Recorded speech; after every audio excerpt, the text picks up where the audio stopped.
All right, we back at it like a crack addict. What's going on, people? Testing, testing. 1, 2, 3, 4, 5. Can you all see me? Most importantly, and as I always say, this is the most important part. Can you all hear me? Mic check. What's going on, people? What's up? What's up? Let me see. Did I adjust the background music? Okay, so the background music is already taken care of. That's good. Mic levels seem fine. Doesn't sound like there's any peeping. Okay, we got some crack addicts in the chat right now. That's what I love to see on a Tuesday evening. Everybody and their grandmama a crack addict.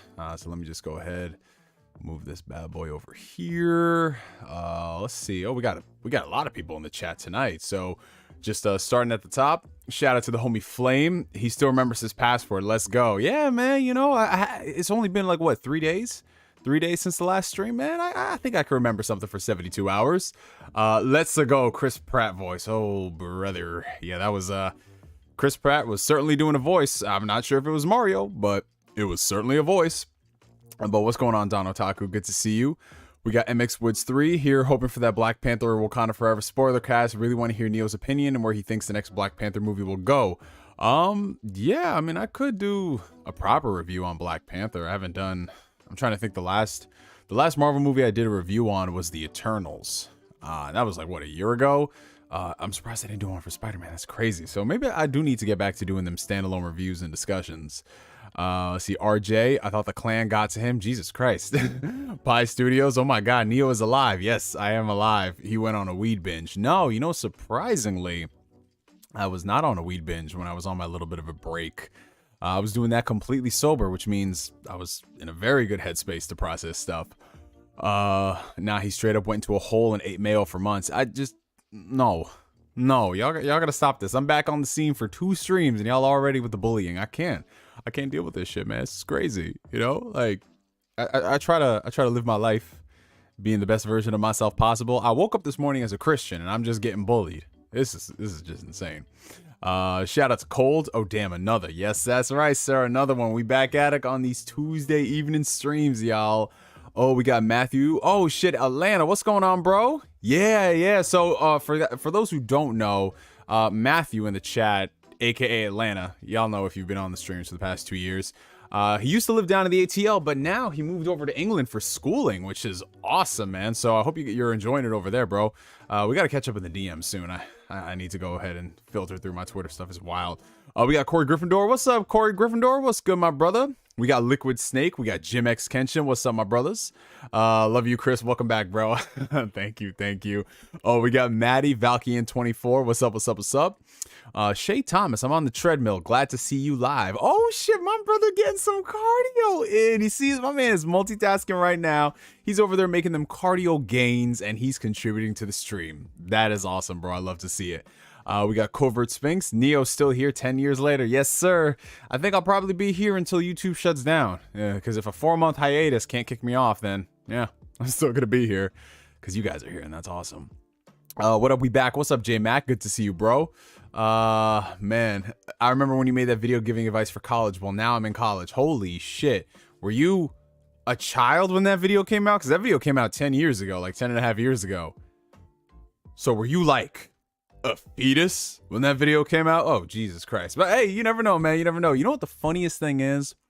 The funniest thing is you never know who's watching you when it comes to these streams. Like, bro, I think you guys know this, but one of my homies, he found out that his cousin watches my content.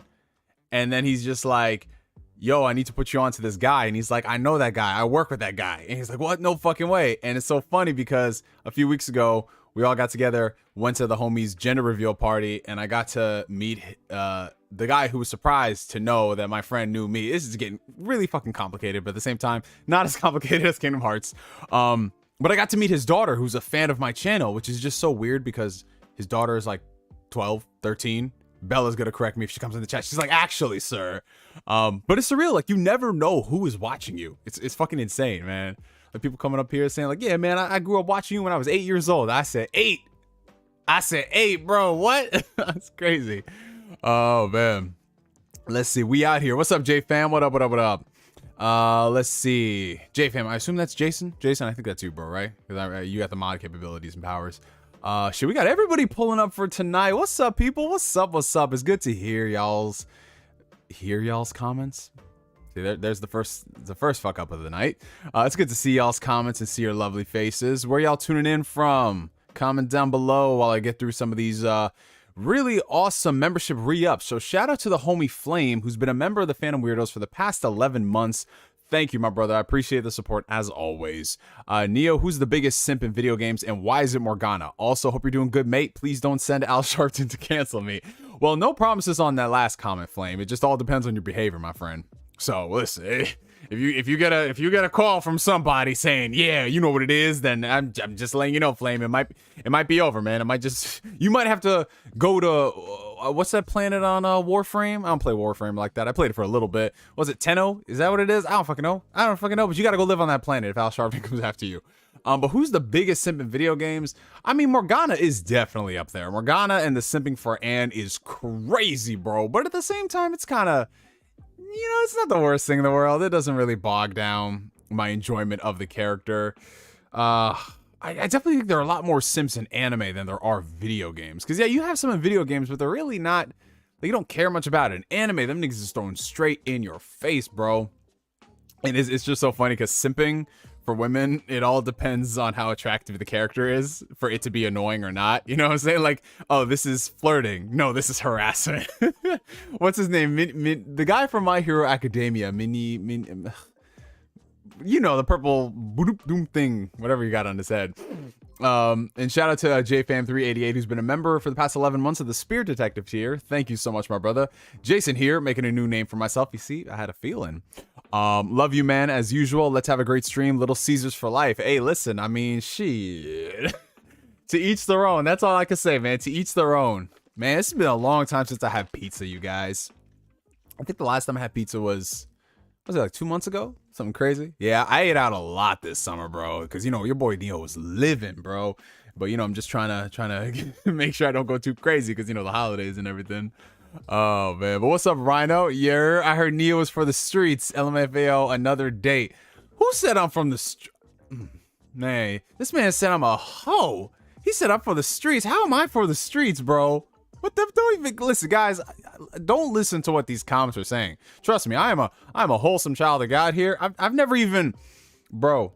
I've never even said hello to a girl before in my life, so I don't even know what you're talking about. Let's just stop all this slanderous behavior. God dang, it's only 6:43 on a Tuesday evening, guys. Oh, Jesus. Oh, but man, you guys are blessing it up. You guys are blessing it up in the chat tonight. Thank you so much.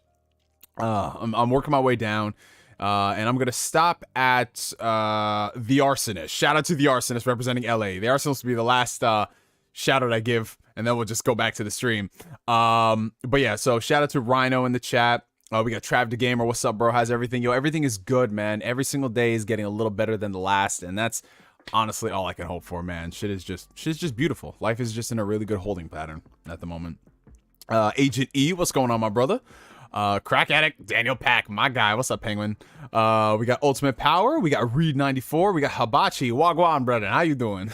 We got Chris C in the chat. What up, what up, what up? DimWitMonkey. Good to see you, bro. Oh, we got Josh Richards. Who else we got? We got PierretheGamer. Hey, yo. Let's see. We got Cone Hendricks. What's up, what's up? We got Black Dragon. Hey, Neo, you got me into Yakuza. Oh, my man. My man's eating swell. That Yakuza pie, that Yakuza casserole, that Yakuza tartare. Ooh, so good, man. So good. I'm happy you're enjoying it, bro. Which one did you start with? Was it Yakuza 0 or did you start with Like a Dragon? Because like those are the two I've gotten countless people saying, yeah, I started with this game and it's awesome. And I'm like, oh, good for you. I love it. We got the Sensu Beam plug. Hey, fam, what's up, bro? We got Artsy Avanti. The king is here. We got Marcus Make Stuff. Hey, we back. And we back. Ooh, this ain't no theme song. Mayo is the new black. I should get that on a shirt. That actually, shit, that goes hard, Corey. That goes hard, Mayo. It's the new black. Laid up with an old lady eating mayo out the jar. Yo, you guys are wild tonight. My lord. It's like you guys didn't say any of this stuff on Saturday night, but today you're in rare form. I guess bringing it back.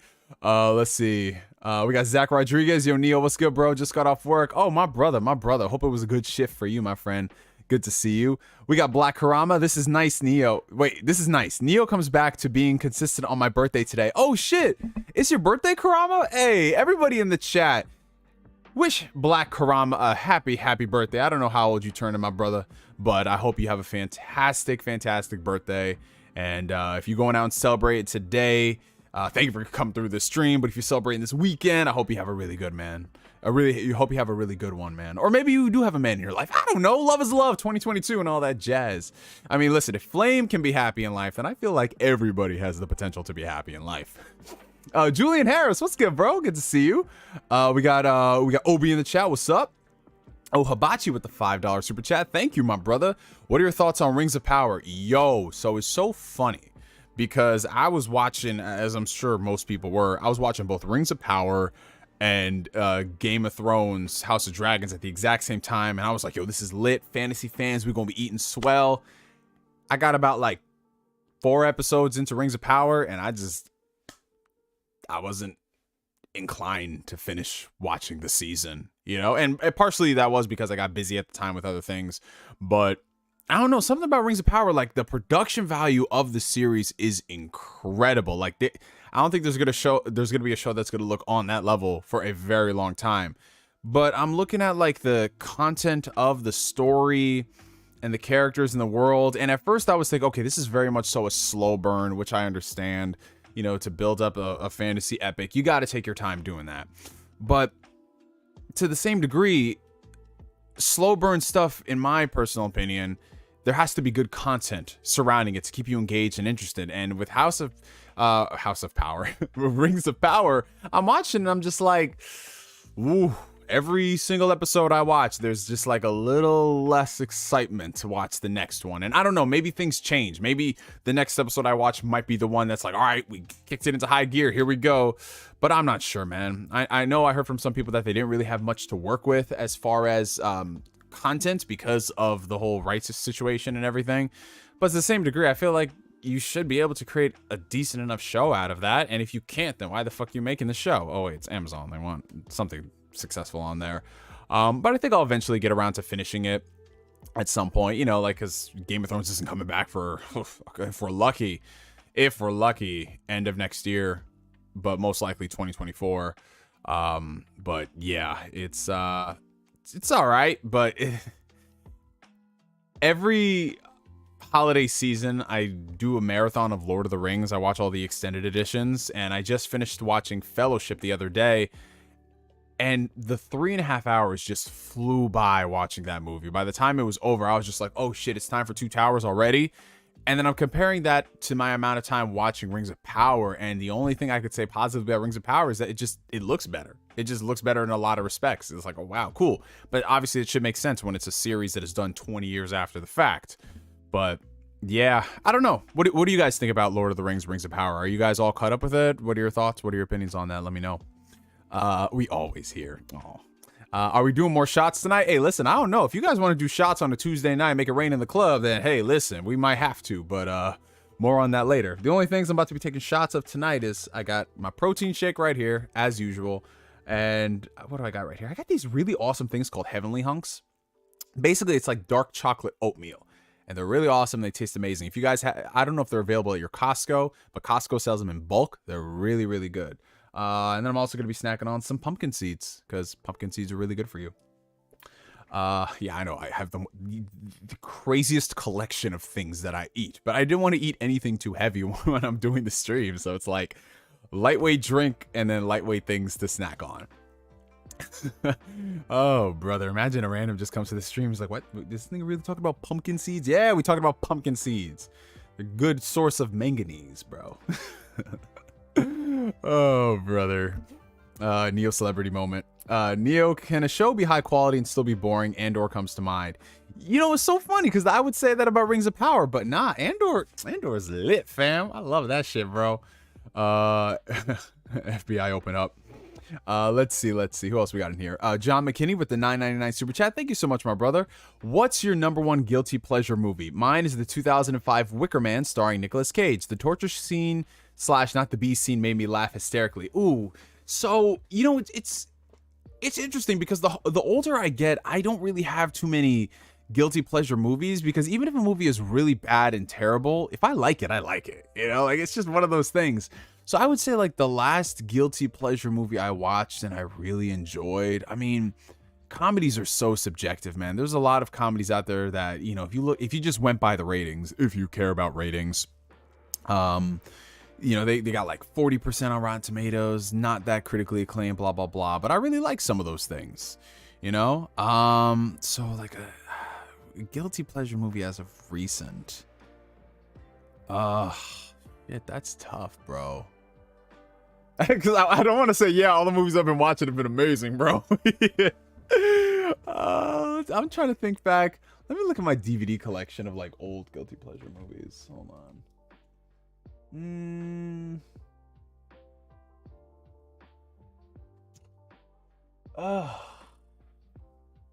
I don't know, because it's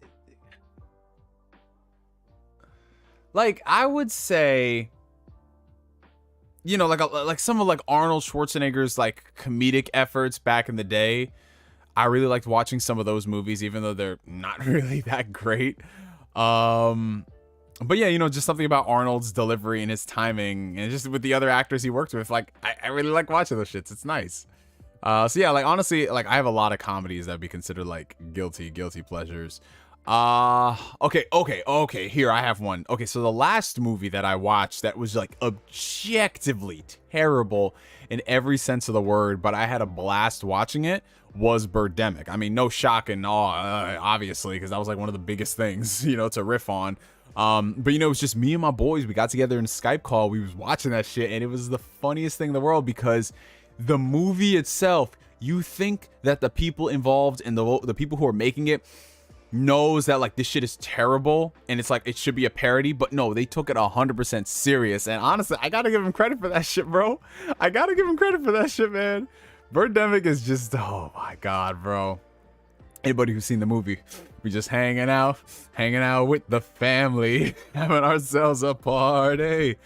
Oh god, if you guys haven't seen Birdemic, just get a few of your close friends together, maybe get some alcohol, maybe get high as fuck, watch that movie, and just be amazed that someone actually created this. It's insane, bro. Yeah, Jason, that is the guy we saw Top Gun with. Let's see. Did you play Kirby and the Forgotten Dreamland? No, I did not play that yet, but I've heard really good things about it, so I'll probably pick it up at some point. I mean, I already got a lot of shit on my Switch. Like, Switch this year, I think, is going to go down for me as, like, the platform of choice in terms of really high-quality games. I mean, we have Bayonetta 3, we have Xenoblade Chronicles 3, Mario Rabbids Sparks of Hope. I've heard the Kirby game is great. So, yeah, Nintendo's been putting out a lot of bangers this year. And then, unfortunately, they also put out some things that are called Pokemon games. Let's see. Oof, let me just get through these real quick, you guys. 199 super chat from TierretheGamer. Thank you so much, brother. Oh, and we got another one from him as well.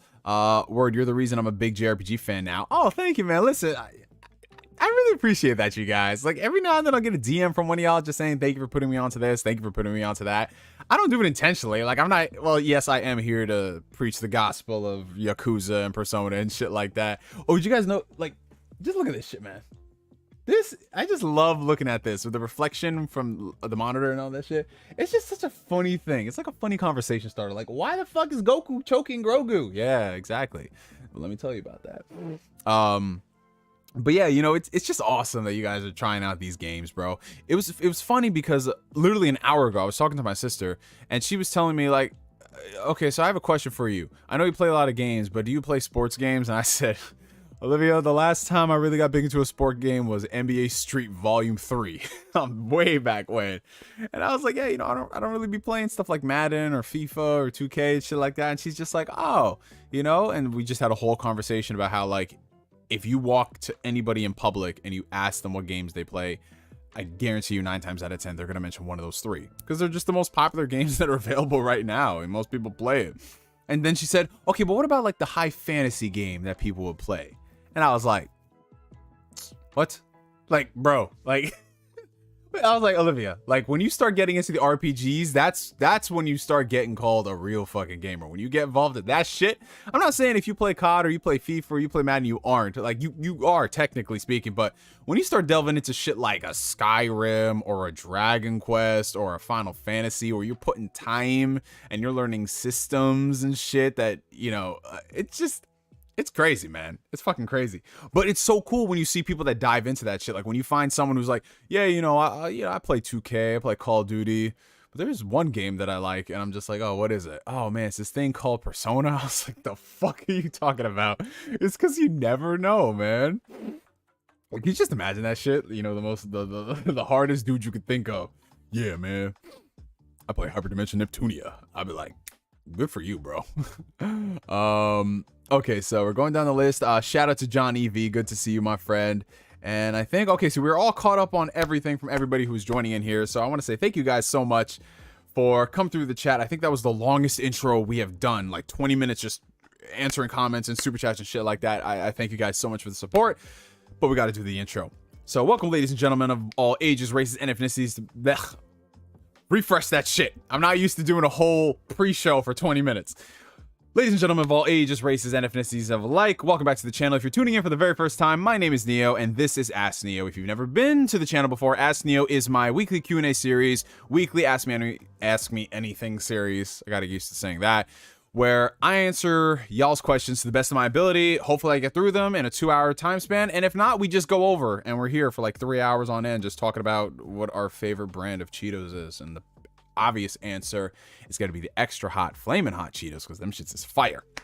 I want to shout out everybody who's joining us here. If you are watching the stream, make sure y'all hit that like button. It helps out the channel tremendously. It helps send this stream out to the ether so we can get more people into this little weirdo family of mine that somehow likes to bully me on a consistent basis. But I digress. I wouldn't have it any other way. All right. So, real quick shout out to the homie Valkian24 who joined the Phantom Weirdos tier. Thank you so much for the support, my brother. I really do appreciate that. And shout out to everybody who's been coming through in the chat. I see we got Bree in the chat. What's up? We got PS Rewind. We got Moosh. We got everybody coming in tonight.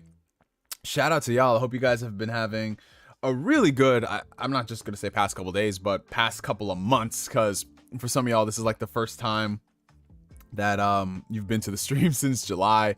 I mean, to give y'all just a little bit of a rundown for those who weren't here on Saturday and didn't get a chance to watch the comeback stream.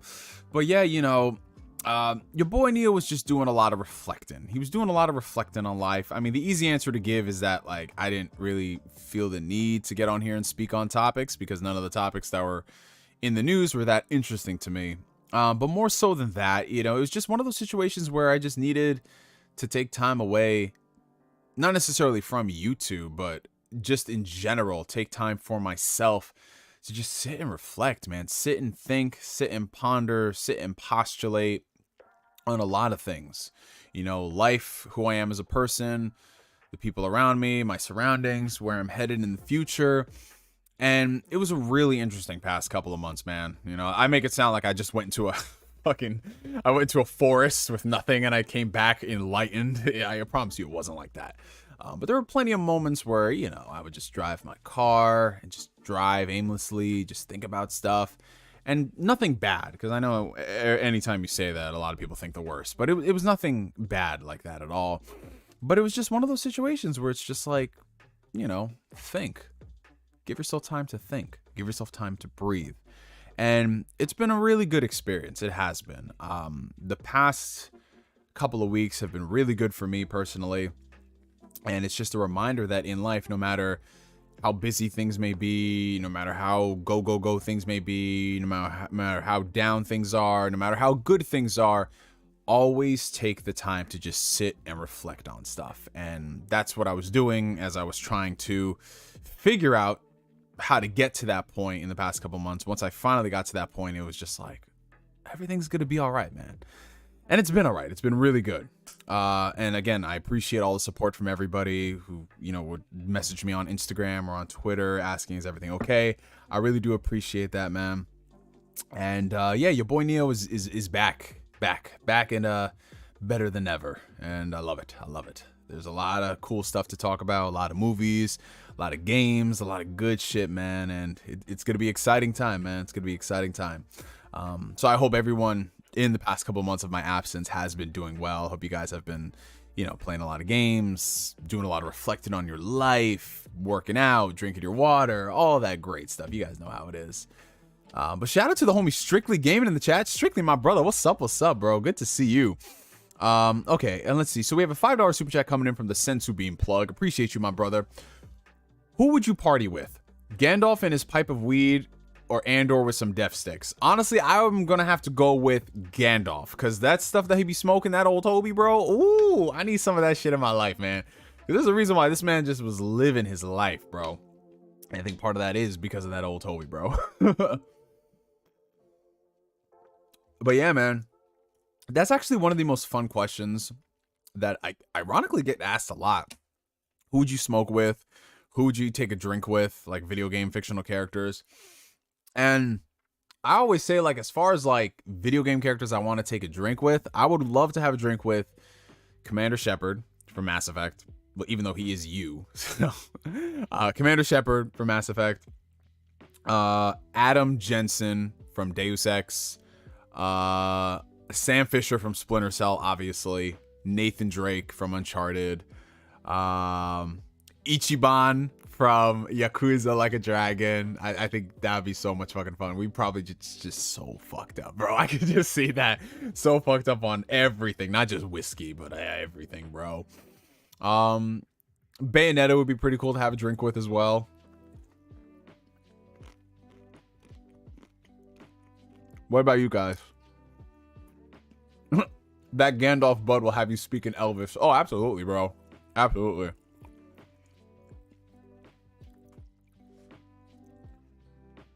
That's some strong type of shit, bro. Oh my god, I remember. Holy shit. I remember. Bro.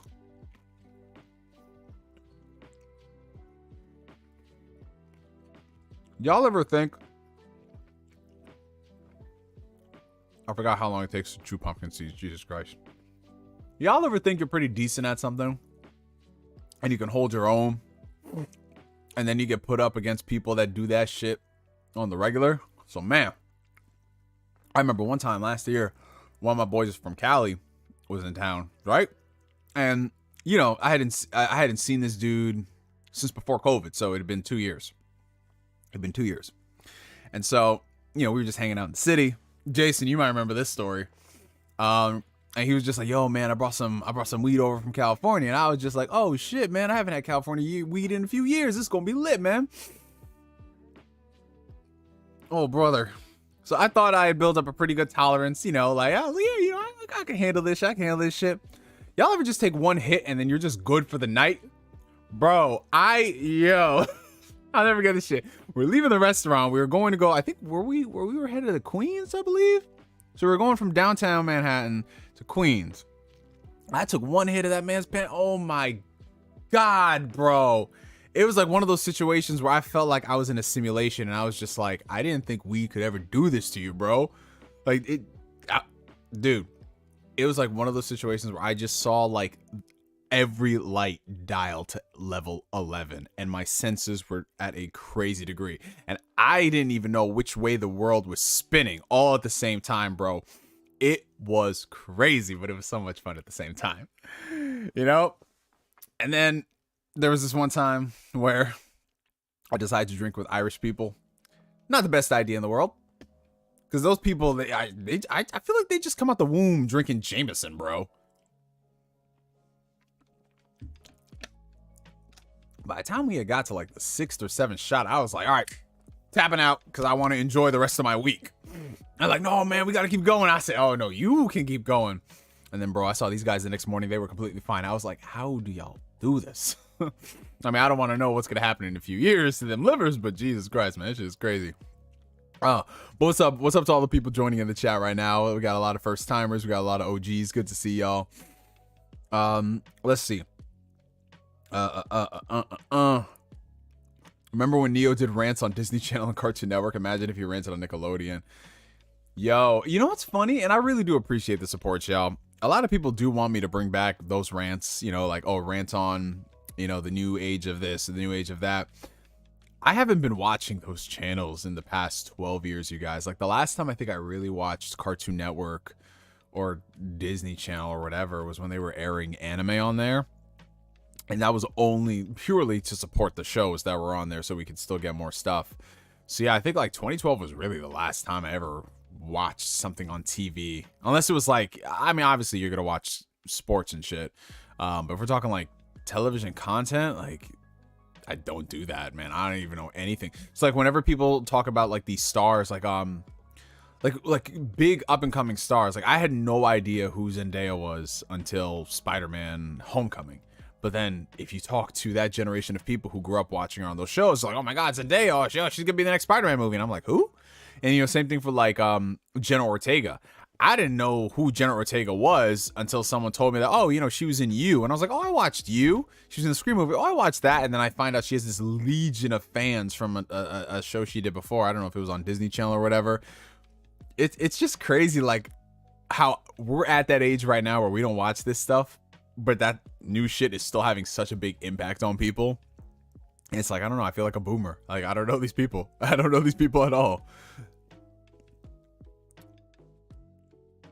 Well, I haven't kept up with Toonami in a couple of years. I watched it a little bit in the beginning, but then I was like, well, they're just airing a lot of old stuff, which is good for the people who want to have anime on TV, but I'd rather do something else. I can always watch those things on Netflix or on my DVDs if I wanted to. But I was really happy to see them getting a lot of the newer shows, like a couple of months after they came out in Japan, like Attack on Titan, Dragon Ball Super, My Hero Academia, Mob Psycho, shit like that. But I don't really know what they've been doing over like the past 2.5 years. I think they were airing Vinland Saga. I'm not too sure.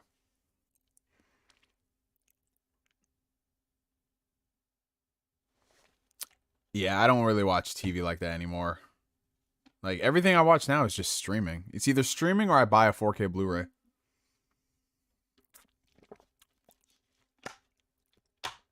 Oh, Toonami fell off. That's what some people are saying. Oh, damn. Well, I mean, you know, it happens. Maybe they just need to start airing a couple different shows, you know? Like different shit. Because I know they were doing like a lot of reruns of older stuff. I got this damn Amazon package on the floor. Let's see. But yeah, go ahead, you guys. If you have any questions you want to ask, feel free. You still owe us old reaction videos. I ain't forget, motherfucker. Yeah, I gotta...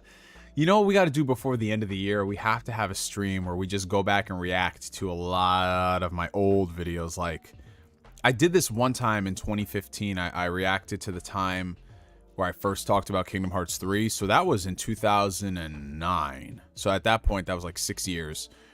So it's crazy how it's been 7 years since that video. That'd be funny to watch a reaction of myself. It's like, what the fuck? But yeah, we could react to like, I don't know, like, shit. Well, we'd have to react to like the Disney rant and the Cartoon Network rant because I feel like those are the most iconic things next to the Xbox video I made.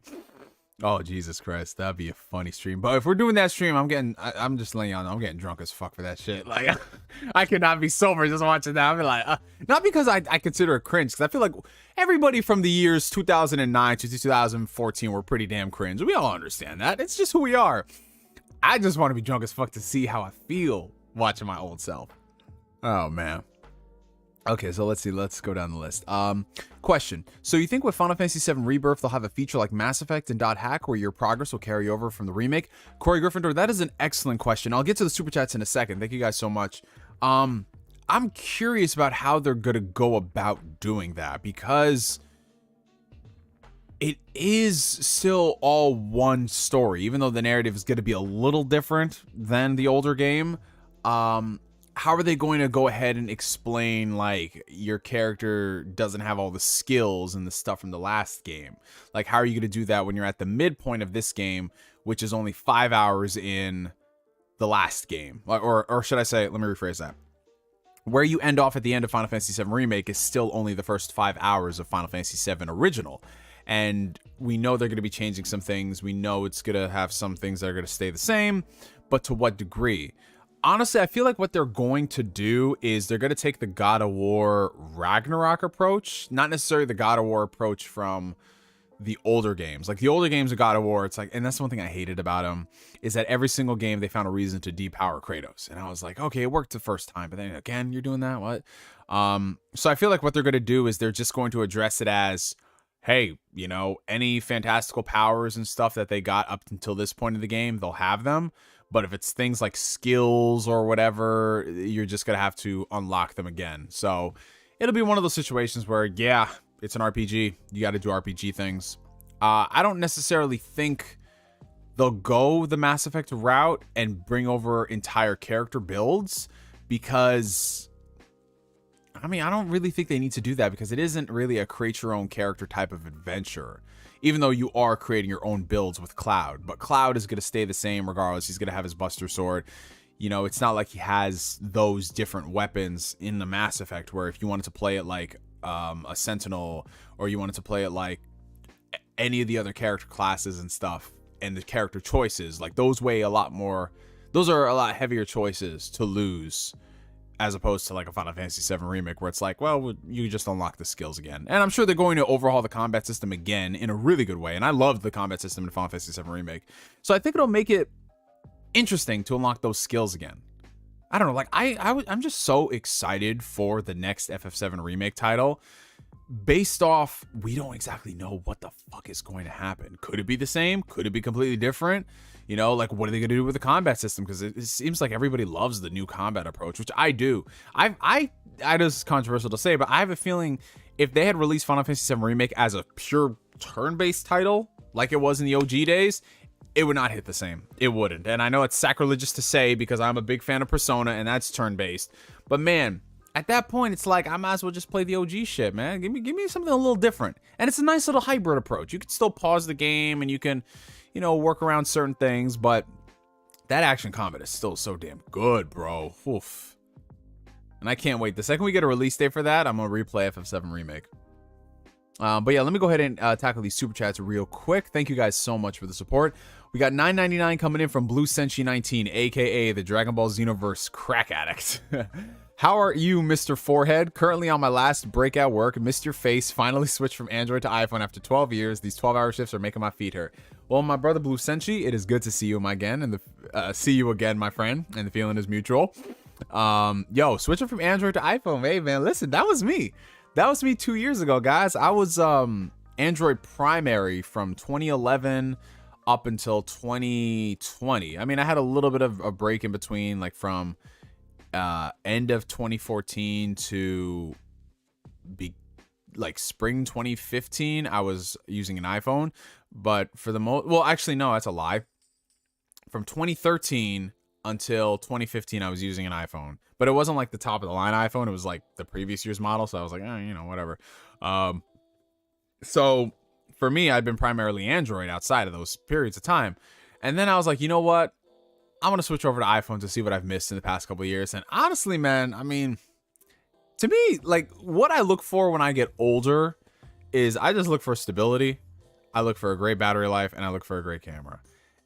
And the iPhone just gives me all those things. I know I can sit here and complain about the lack of customizations and the lack of features and lack of this or that or whatever. And yeah, are you paying a premium because it's Apple and their ecosystem? Yes. But at the same time, the ecosystem just works. That shit connects to my AirPods. That shit connects to my smart products. That shit connects to like everything. FaceTiming is clutch. Group chats are clutch. Like, I just like simple shit, bro. I'm a simple dude in these aspects. Now, for some people, they want to have all those features of Android, which is fine. You know, I have an Android tablet for that reason, and I like it. But man, for 99% of the stuff that I do on my phone, just give me an iPhone. Just give me an iPhone, bro. Oh yeah, that's my current background right now. You know how we do the most wholesome anime of 2022, Spy Family. Woo.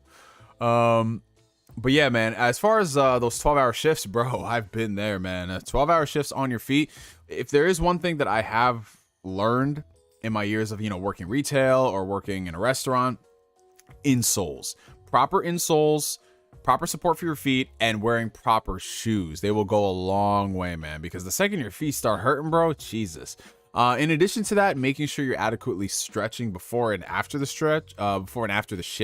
So doing a lot of mobility work, doing a lot of stretches to open up your hips.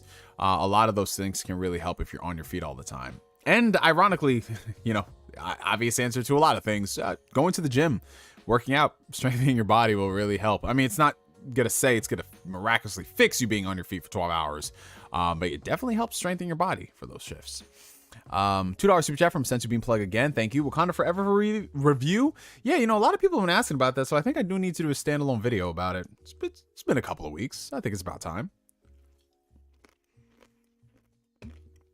Peer pressure.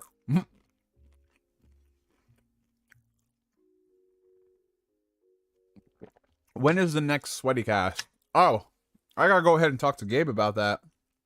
Because, I mean, outside of like my whole hiatus, Gabe, he just got himself a brand new job as well. So we'd have to coordinate and see how his schedule is for that. That's the whole thing about adulting. Adulting is making plans like 6 months out. That's literally how it is.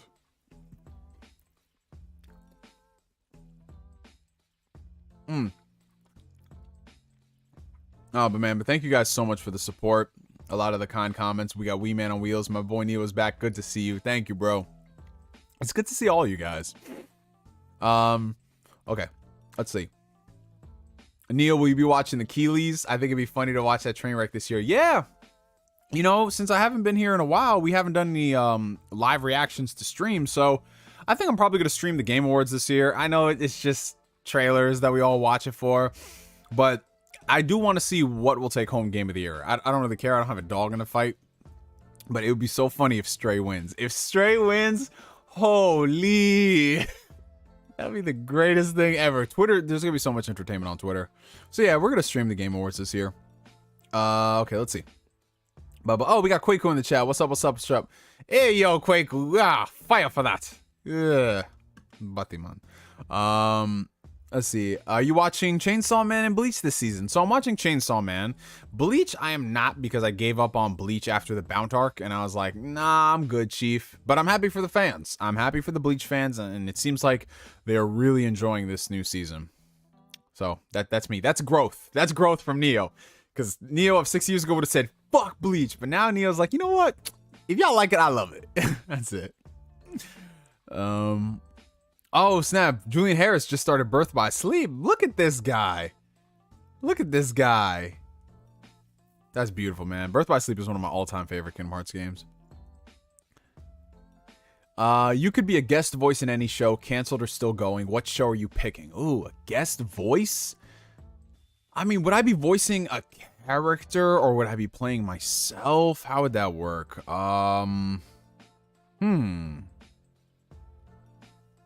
Honestly, I'm gonna give the most generic answer. I would love to play Spider-Man. I would love to play Spider-Man. Just like his quips and being so witty. I would love, like, someone just write me really witty dialogue that I can say to enemies. I would love to do that. $4.99 coming in from Hibachi. Thank you so much, bro. When do you think Elder Scrolls 6 will release, and what do you want from the game? Dude, it's so funny because I remember like almost a year ago, I made a tweet saying like, yo, so like Elder Scrolls 6 could maybe come out in 2025, 2026, something like that. But the second that they pushed back Starfield, and the second that we found out that they don't got different teams working on these games, I was like, yo, that shit might be end of the decade, bro, if we're lucky. Oh golly, bro. Yeah, so the way it's looking with Elder Scrolls 6, honestly, it might be a late PS5 series title. If we're lucky, that shit comes out 2028, maybe 2029. I don't know, man. It all depends on like what Bethesda's gonna be doing. Are they gonna enlist other teams? Is Microsoft going to have some of their studios come in and help them work on the game if they so choose? But yeah, I'm not the biggest Elder Scrolls fan, so I can't really come in here and say like a wish list of things I'd love to see, because, you know, I played Skyrim, I enjoyed it. You know, I played Oblivion, I enjoyed it, but I don't know exactly what I would want. Because they're really good at making, at least Elder Scrolls, they're really good at just making games where you can just play them multiple times over and over again and still have fun with it. You know, that's the draw about Skyrim. It was able to draw you in and keep you coming back by just doing things a little differently each time. Like, okay, I could progress the story and do all this stuff. I'm gonna go over here and just do some random shit. That's one thing I really loved about Skyrim. Like, for example, like when I bought it on the Switch, I bought it on the Switch just because I was like, oh, I want to see how it runs on the Switch. I don't really care about finishing it. And then I put in like a good like 20, 30 hours. And I was like, oh, this is fun again. So yeah, I will say though, I hope they don't. And this is, like I said, this is a very, very like surface level definition. So I know a lot of hardcore Elder Scrolls fans will be like, can you elaborate on that, please? Going from Fallout 3 and New Vegas to Fallout 4, I definitely noticed that Fallout 4 was a lot more streamlined in many respects, especially from like the dialogue and the character choices. It didn't feel as in depth, if that makes sense. And that's what really turned me off to Fallout 4. I played it for like 10 hours and I was like, I can't do this, man. It didn't hook me the same way. Again, maybe it might be like, hey, Neo, hour 11. It might be great.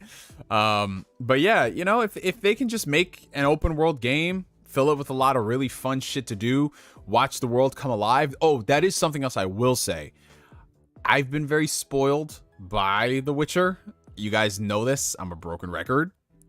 But I would really like more side quests to be of a heavier caliber, like a really heavier story caliber, which I know could sort of defeat the purpose of playing the game how you want. But man, I just can't get over like how good the side missions were in The Witcher, man. But yeah, I would say just keep to the status quo, improve on a lot of things, learn from whatever mistakes you made with Starfield. Even though I'm not saying Starfield's going to have a lot of mistakes, but there are going to be some things with a game that ambitious. And just make a great game.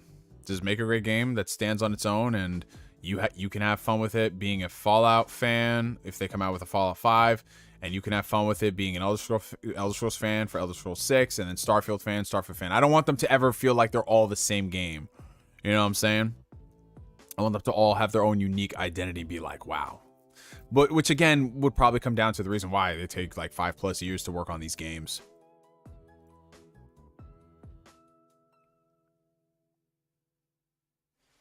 Hey, NKDN, what's up, bro?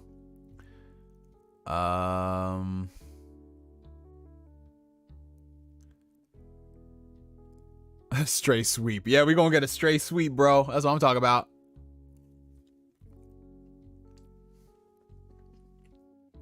Oh, the world moves.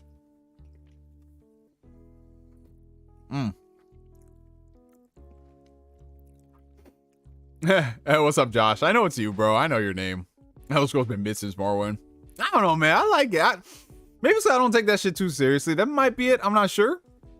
But no, I really have fun with Oblivion. The only Bethesda Games Studios title I didn't really have that much fun with was Fallout 4. Like after 10 hours, I was like, I'm done. But like New Vegas, I can go back and replay that multiple times. Fallout 3, same thing, you know? But okay, so we have a $2 Australian super chat coming in from Maddie. Thank you so much, bro. Hype level for Crisis Core Reborn? Not high at all. Not high at all because... Okay, that's gonna sound weird, but I'm excited for the game. I'm gonna be playing it. Can't wait. But I'm not ready for that game to just break me in two pieces again. Like, y'all don't understand, like, what it's like being a 15-year-old and playing a game like, oh my god, it's a Final Fantasy game. It's portable. Oh my god, look at these graphics. It's great. Different stuff. And then you get to the end of that game and you're just like, well, fuck me up. Why don't you? So you tell me I have to experience that, but at 4K, 60 frames per second? No. Who the hell is looking forward to that? Y'all are some sadists. But yeah, no, I'm extremely excited outside of that. I'm looking forward to the game. And it's good that it's finally, we're finally getting Crisis Core on modern platforms, man. Good for the game preservation stuff, all that. Have you played Sonic Frontiers yet? No, I haven't, Josh, but I think I'm about to pick it up. I'm about to pick that game up. When I see it go for like $20, I'm gonna go ahead and cop it. I've heard decent enough things. Like, people told me it's like a solid 7 out of 10 game. And to me, that's a very honest review. Like, when diehard Sonic fans can come out here and saying it's got its problems, but it's good enough to warrant a 7 out of 10, I'm like, you know what? I respect that. I respect that. And if it's good enough, I'll support it, and then maybe they'll make a better sequel. But yeah, like, I saw it on sale. What was it, like $30? But then I couldn't pull the trigger because, you know, I still got to work through Ragnarok and then Persona 5 Royal again. And then we got The Witcher 3 next gen update next month. So yeah, Sonic would definitely get lost in the mix. Everborn is probably gonna be watching this and be like, no, make that shit a priority. That man got the Sonic in the fucking oh. Yeah, I heard the soundtrack is really fucking good though. But I don't know, I feel like Sonic music has like always been great for the most part. Right? Like, I don't even care. Even some of the cheesier stuff, even some of the cheesier shit is a banger in my opinion. And I don't care what y'all say. I don't care what y'all say. That 4Kids Sonic X intro is heat. Straight heat, bro. I've been listening to that shit in the gym, man. That get me hype up. Oh, you gotta watch out for Sonic X. Go, go, go, go, go, go, go, go. Don Otaku, if you don't stop with the Witcher slander, swear to God, I'm nice, but don't test me. The first game to sell 100 frontillion copies.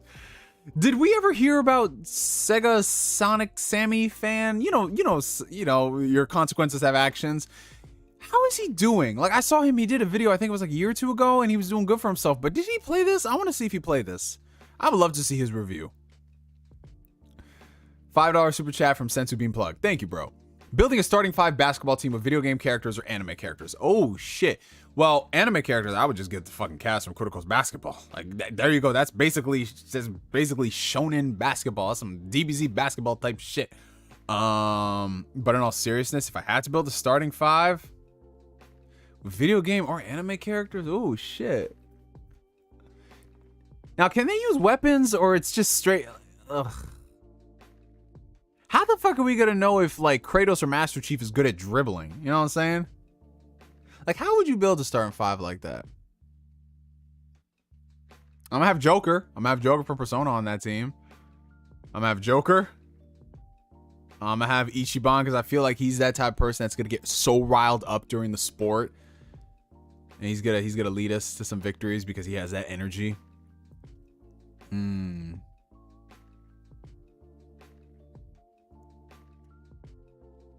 That's actually a really good question. Because I'm starting to think like, okay, if they could use their abilities. Because if they can use their abilities, I could definitely see something.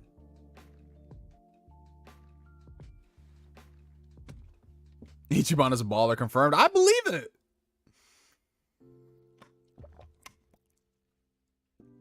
Oh God, Sonic Goat tears. Are you looking forward to Rain Code? Love that the visuals are heavy on the Danganronpa look.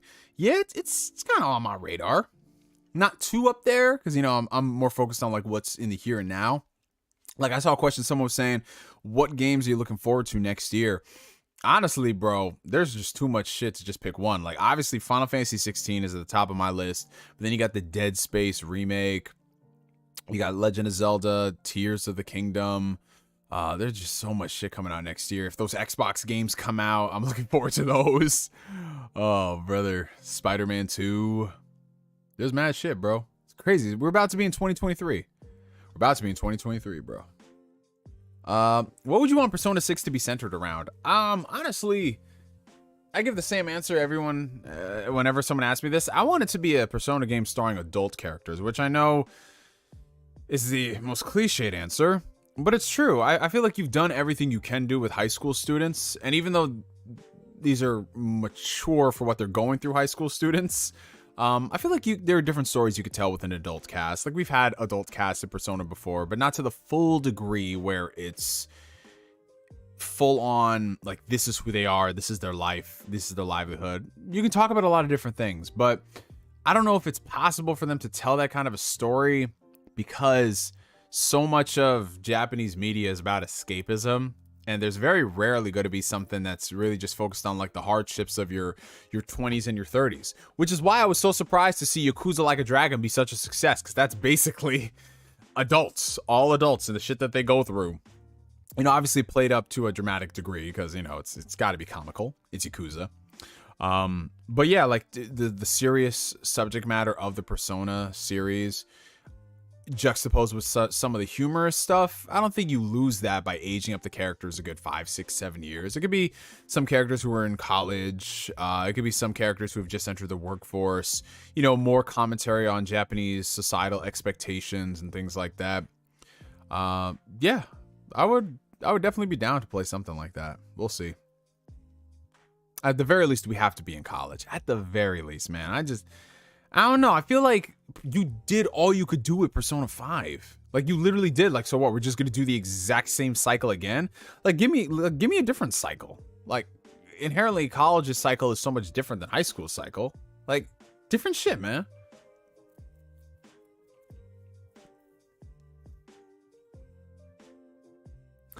Would you like to see any Persona remakes? I mean, listen, I would love to get proper remakes of Persona, like Persona 2, obviously I'd want to get fully remade.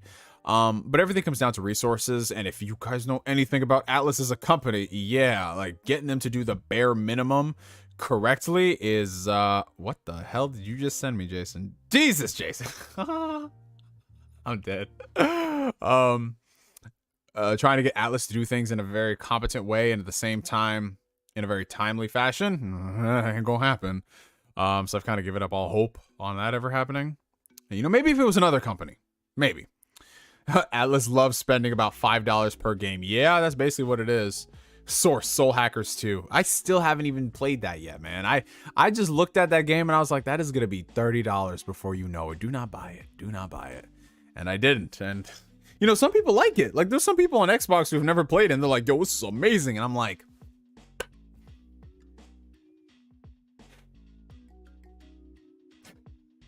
I think my boy, who is it? Jazzy Jefferson said it best. He said it's the most Atlus default game out there. Soul Hackers 2. He's like, literally, it's like, this is an Atlus game. It's not a great one. It's not a terrible one. It's just an Atlus game. Soul Hackers 2 is mid. Like, I was like, yo, I think this might be fun. I don't know, man. I was like, yo, it could be cool, but then I was like, all right, no, let's not.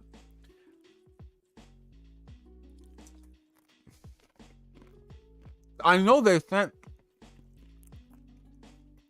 sent out so many review codes for Soul Hackers 2. I was seeing people on Twitter who got like 100 followers getting review codes. I was like, Jesus Christ.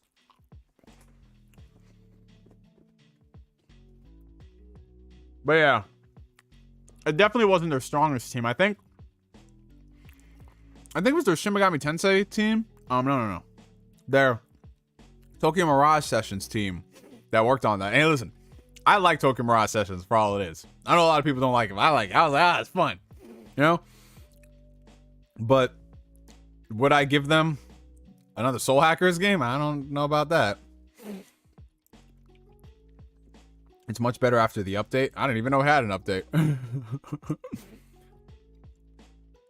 Bro, yeah, they went crazy with the codes, Josh. Like, I'm not even lying when I said, like, one of the accounts, because one of my homegirls, Gabby, she's involved in, like, the whole SMT community and everything. And, you know, she'll retweet, like, her friends when they put up reviews. And there was, like, this one guy had, like, 147 followers. That man had a code. I was like, Jesus. I mean, that's good for the community, but still. That's crazy. Maybe it's because they knew. Maybe it's because they knew. Like, a lot of people ain't going to be touching this game. At least, like, the mainstream-wise. Oh, they didn't get you guys a code? That's wild. Yeah, there's a lot of stuff they can do with Persona 6, Wii Man. I would love it. Oh, Gabby is awesome. I love her. She is so cool. Gabby, if you're watching this, I love you. There was another question somebody asked me. I just skipped it. I'm so sorry. I'm so sorry, you guys. The stray wave. Hey, man, listen. 2023 might be the year of Xbox. Just like 2018 and 2019 and 2020. Listen, I fucks with Xbox heavy. You guys know this shit, but like, whew, I am tired. I'm tired of dating, Xbox. I'm tired of dating, man. I want some action, bro. Okay, so Edward said, what are your thoughts on what's been happening to Twitter lately? Do you think Hive will be the new Twitter? Okay, so I'm gonna keep this short and sweet and to the point because I really don't care about the whole Elon Musk Twitter takeover, yada yada yada. I'm just gonna be here until the ship goes down. You know, if it goes down, it goes down. If it doesn't, it doesn't. We're just gonna eat, drink, be merry, and post some funny ass memes. I don't think there's ever going to be a social media platform that can really capture exactly what Twitter's doing.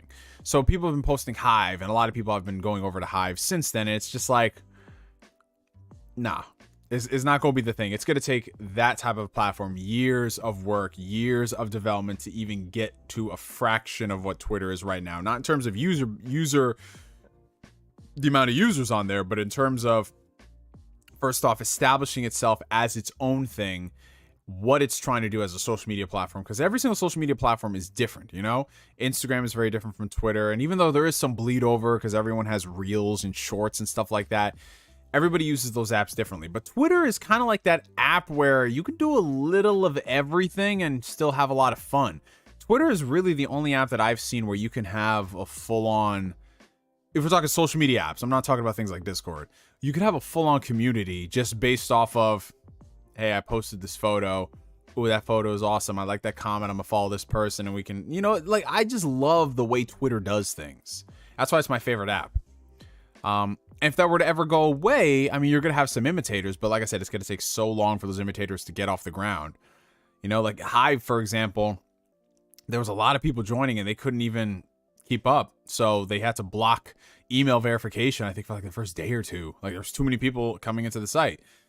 It's gonna take a while. But yeah, I mean, Elon Musk, I just think it's funny how he just has like these basic ass solutions to shit that is like, he does these things and it's like he doesn't think the extra step, which is crazy because it's supposed to be the smartest man in the world, supposedly.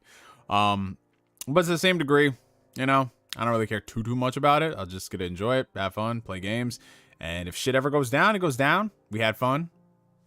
We're just gonna keep on keeping on.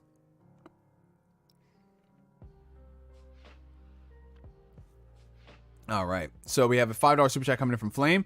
I loved Soul Hackers 2. I feel like if I played Persona 5 beforehand, I would not have liked it as much. Game was a great first impression, though. You know, that might be part of the reason why, because, like I said, Soul Hackers 2 looks like the most Atlas default game possible. And if you've played better Atlas games, better JRPGs, you're going to look at Soul Hackers 2 as, ooh, you know? So yeah, perspective is definitely everything when it comes to playing JRPGs. Like, honestly, again, it's like the whole Witcher thing, right? Once you play The Witcher 3 and you see how people do side quests with the story, and then you go to something like a Final Fantasy 15, which has got, like, in my opinion, some of the worst side missions in all of gaming, you're just like, why am I even doing this? Might as well just make the game linear. The stray wave that's coming is going to be like the elevator doors opening in The Shining. Yeah, I'm telling you, man. The stray sweep, it's inbound. I heard the Bloodborne modder Lance McDonald called Elon Musk a loser during one of his streams. Yeah, you know, people don't like Elon. You know, people, I think he got into it with Trent Reznor as well. People don't like Elon, which is their own right. You know, there's people who like him, people who hate him. I feel like no pun intended, but the hive mindset around these big people, and it happens, it doesn't matter what your affiliation is, but when you have these hive mindsets of people that you think can do no wrong, it's ridiculous, man. I hate that shit. Is Shin Megami Tensei 5 good? I want to try, but I can't be bothered to turn on my Switch. Yo, I still haven't played SMT5, man. I've had it because, you know, support and everything, but the more I think about it, the more I'm like, do I want to play this game, or do I just want to wait for them to eventually port it out? Like, I feel like at some point this game will end up on PC.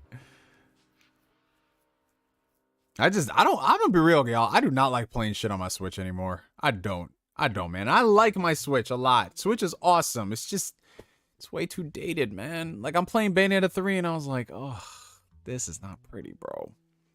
There's the detail. I need that Switch Pro. If I get a Switch Pro, I'll be good for another 3 years. Has the backlog gotten any better?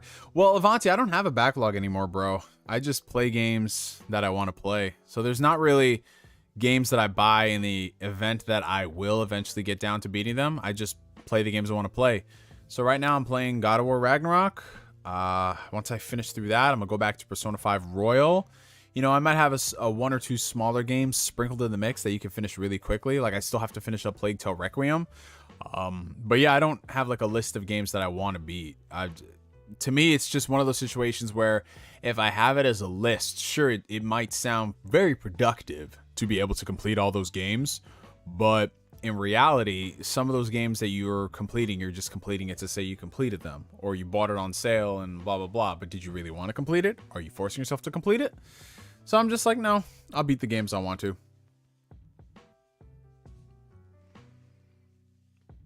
Yeah, but even so with the Switch OLED, Dylan, there's only so much you could do with the just with the low res of the games, you know, and the low details and all that. Oh, you're going through the God of War games right now? Oh, dude, that collection. I still think that God of War collection is one of the best values on PS3. Like, you had 1, 2, 3, and the 2 PSP games. I don't know if Ascension came in that collection, but you had all those games. I think they put it out for like $40. So then, wait, no, this is before Ascension. So it was all those 5 games for $40, man. Like, ugh. I wish my PS3 still worked, man. For whatever reason, I tried turning it on recently. And it turns on, but there's just no display output at all. I've tried my newer TVs. I've tried like older monitors and shit. It just doesn't want to work. So either I have to replace something in the system or that boy dead. But I hadn't turned it on since like 2014. So I think that's probably the reason why. Maybe something died inside. But either way, I do just want to go out there and buy a PS3 that someone took care of. Just to go back and play like some of the older games, man. Like, there's just some shit that is unfortunately never going to be on PS5. Like, the old Ratchet & Clank games are available, but I don't want to stream that shit.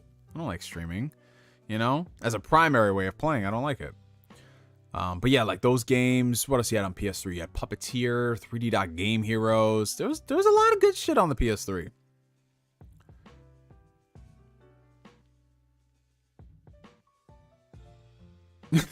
That's the word of tonight for you, Josh. I dropped Bayonetta 3 because that shit was mid, all caps. I had that issue with my PS3 as well. I opened it up and gave it some new thermal paste. Oh, okay. I will try that then. Gonna go ahead and hit up Micro Center, give me some thermal paste. Because if that's just the issue, then I'm down with that, bro. Because man, there's a lot of good shit on the PS3, bro. Speaking of which, there's Persona 5 on the PS3. Yo, Black Bond messaged me because I put up that photo of like all the... Oh, by the way, for those who don't know, I caved and I got the PS5 Steelbook of Persona 5. It was $24, man. And I'm like, you know what? Screw it. I'm not going to open it. I'm just going to leave it. But I like having a Steelbook. $25, man. I was not going to pay $60 for a game that I already own 2 copies of. But yeah, like he said, where's the PS3 version? I was like, you're not wrong. So I think eventually I do have to track down a PS3 copy of Persona 4. I mean, Persona 5. Yo, Neo's PS3 died of neglect. Oh, shit. That could be another thing. There's died of cringe, and now it's died of neglect. Okay, so it does seem like it is a thermal paste issue. All right. Yeah, a couple of people in the chat saying that. $2 super chat from Sensu Bean Plug. Should I get an Xbox Series X or S? Get the X. Because X won't give it to you. But honestly, here's the thing. I love my Series S. I love having it in the house as like a little secondary console if I ever want a game in another room. But be real with yourself. If you're going to be spending $300 on a console, right? Spend the extra money to get the best one. And I know people say, well, what if you're on a budget? Budget out for a few more months and spend the extra money on the console. It's going to be, it'll last you a lot longer, better performance, better resolution, way more storage, access to physical games if you still do that, and you'll have fun. The Series S is a nice complementary system. It's great if you have kids. Like if I had a kid, I would buy him a Series S because that shit is like, what, they almost gave it away for $200 on Black Friday. It was like $250 with a $50 gift card. That's insane. But realistically, considering we're all hardcore gamers, just get the system. Just get the system. If you can find it, like, let's say, okay, hypothetical situation, if that shit was on sale for like $200 or $175, yeah, a secondary console if you got a PS5, yeah. But just knowing how we game, get the Series X. Or if you like emulation, the Series S is awesome. But yeah, as a general rule, I always say if you're spending a lot of time gaming, get the best version of the machine out there. That's it. That's it.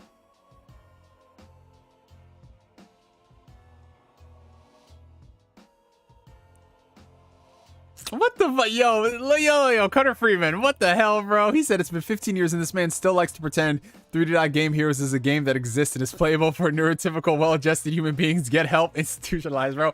Stop hating on 3D Game Heroes. What did that game do to you? Was it the pixels? Was it the difficulty? Is that what got you, Cutter Freeman? It made you cut off your PS3? Is that what it was?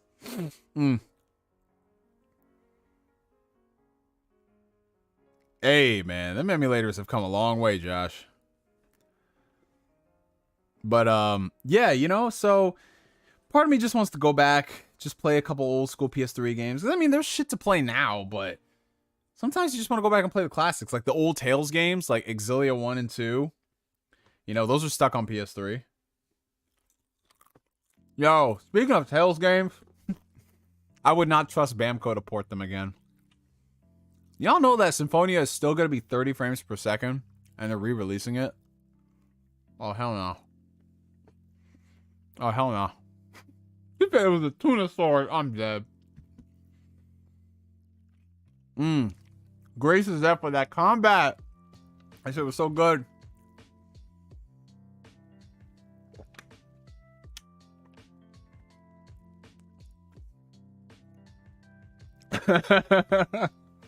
Bro, you know what the crazy thing is?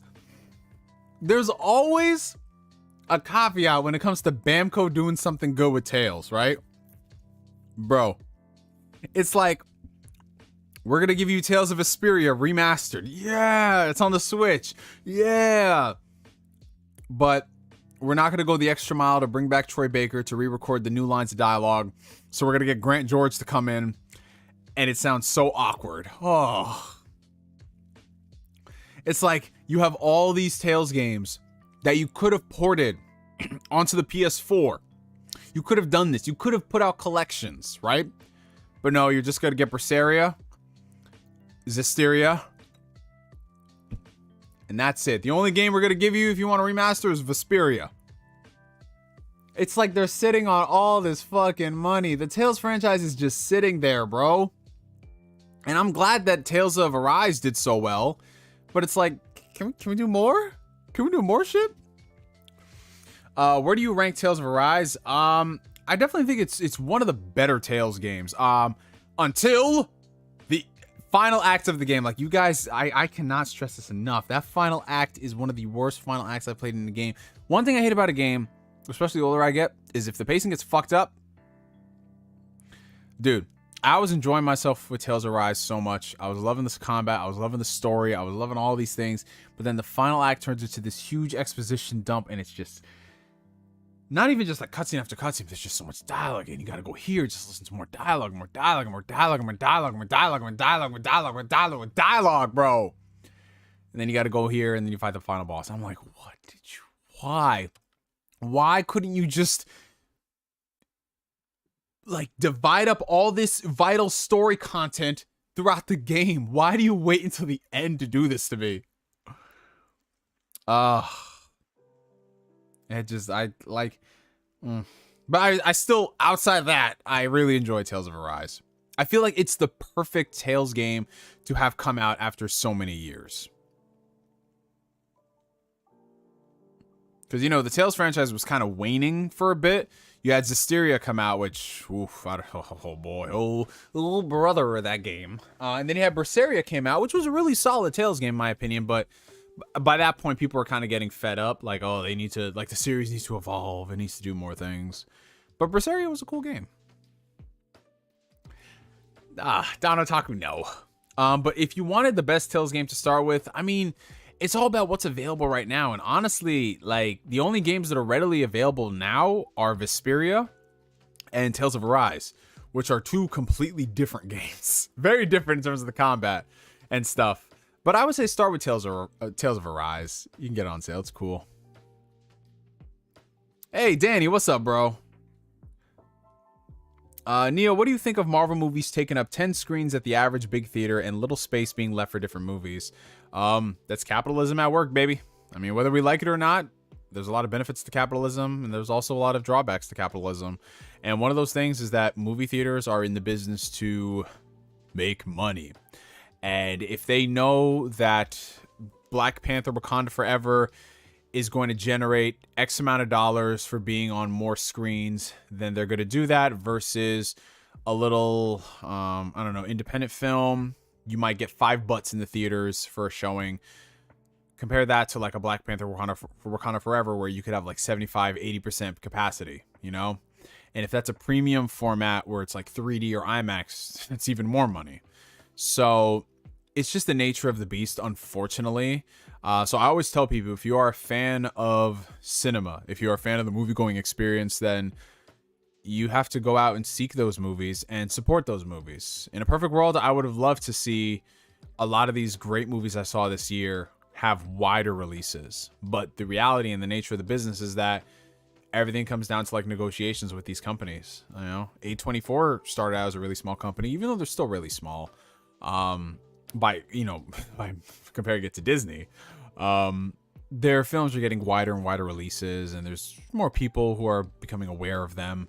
And that's honestly, it starts with word of mouth. Like Everything Everywhere All at Once is a huge success, and that movie didn't do crazy numbers by most blockbuster standards, but it made over $100 million at the box office. That is insane for that type of a movie. And that was purely off of word of mouth. So yeah, I'm just gonna keep supporting the movies I want to see, and just hope for the best, man. Like I'm not sitting here cursing Marvel or cursing DC or any of these like blockbusters for them putting out all those movies in theaters. Like I don't, because at the end of the day, I realize that something a lot of people don't want to admit is that a lot of the reason why the theaters stay open is because of the general moviegoer who wants to see those movies, you know? Like, as much as I love like a movie that might play on 600 screens its entire run, that's not keeping these things in business.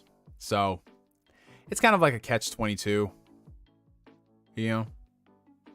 But at the end of the day, if you're just eliminating all the capitalistic commentary, it comes down to seeking out the movies that you want to watch. And if it looks really interesting to you, then you might have to go out of your way to watch it.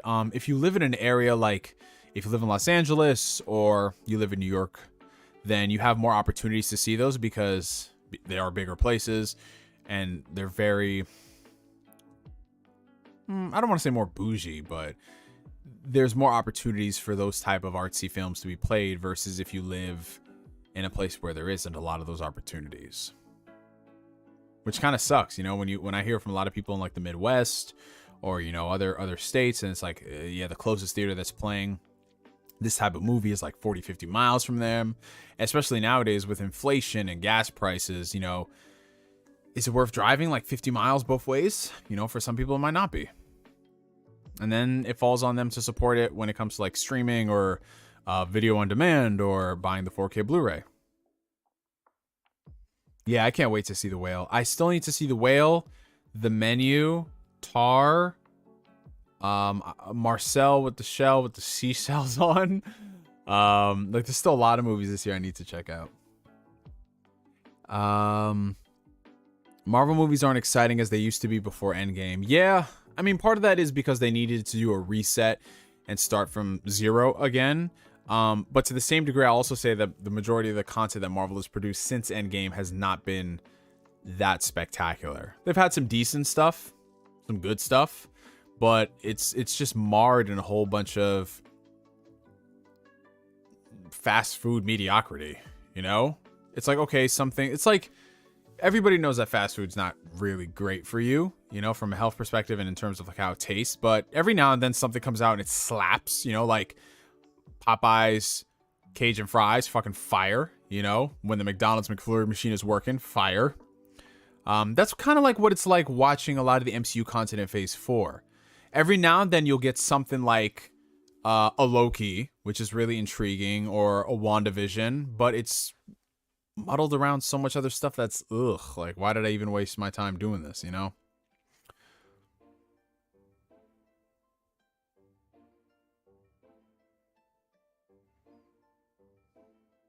Oh wow. So you pirate movies, anime, and music. Gaming is the only media you pay for. The rest I watch on a stream website. Don't go to theaters anymore. You see, I was definitely that type of person for a little bit. I was that type of person that was like, oh, when I found out I can download all this stuff, it's cool.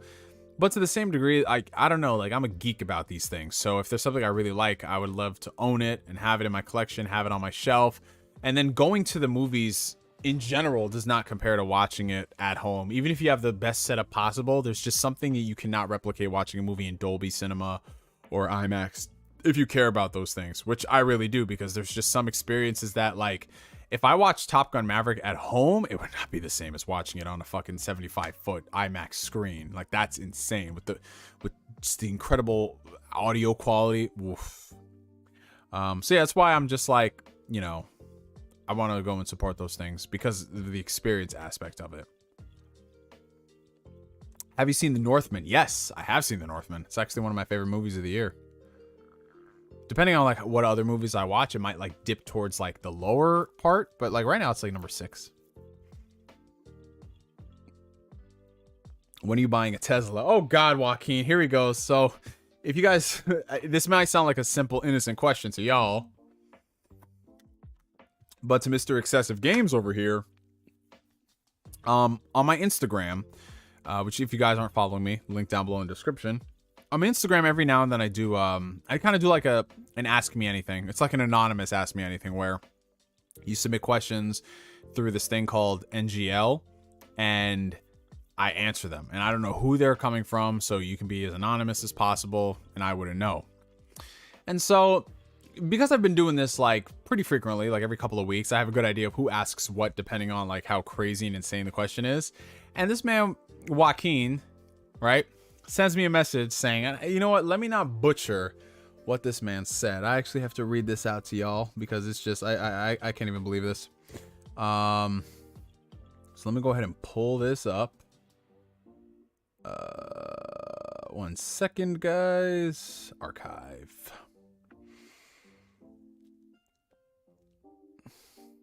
All right, here we go. So, he said this.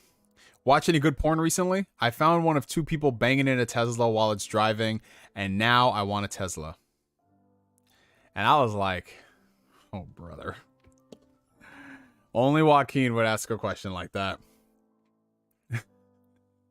But yeah, I do want to get a Tesla at some point. Probably not for the next couple of years, though. Yeah, buying cars right now is fucking ridiculous. I'm so glad I bought a car right before the pandemic, though. I need to cop that Batman 4K. Yes, you do, Anime Analyst. Yes, you fucking do, bro.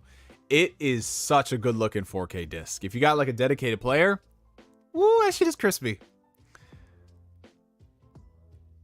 Yeah, Godzilla versus Kong and IMAX is pretty good.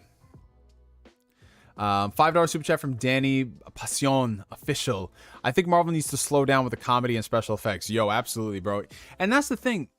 Like, I don't know, like, I'm just looking at the people that they've been hiring to work on their stuff in Phase 4, and I get it, everybody needs to get their start somewhere and everything, but I'm looking at, like, the quality of the stuff that people are putting out now, and then I always use the Russo brothers as the template, because Russo brothers were these guys that worked on Community, they worked on Arrested Development, and they gave us Captain America: The Winter Soldier. And then I'm looking at all these other people and I'm just like, where is that level of quality?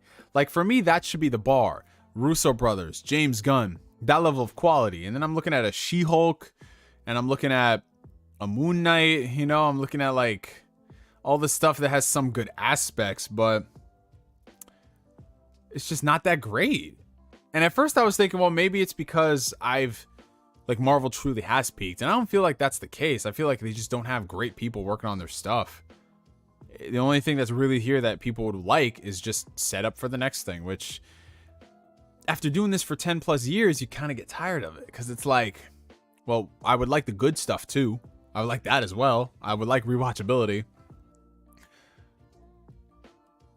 What are your thoughts on the Mario trailer? I just watched it. I mean, it looks pretty good visually. I don't really know how I feel about most of the voices that aren't Jack Black. It just sounds like the actors being the actors, which is an unfortunate reality.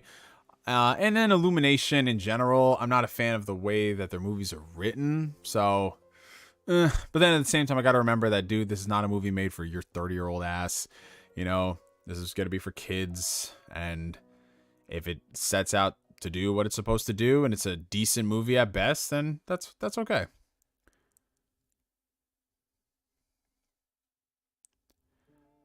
Hey Neo, you agree with Hard 8 that getting the plat for a game you don't like is sus, even if the person is a reviewer and a trophy hunter?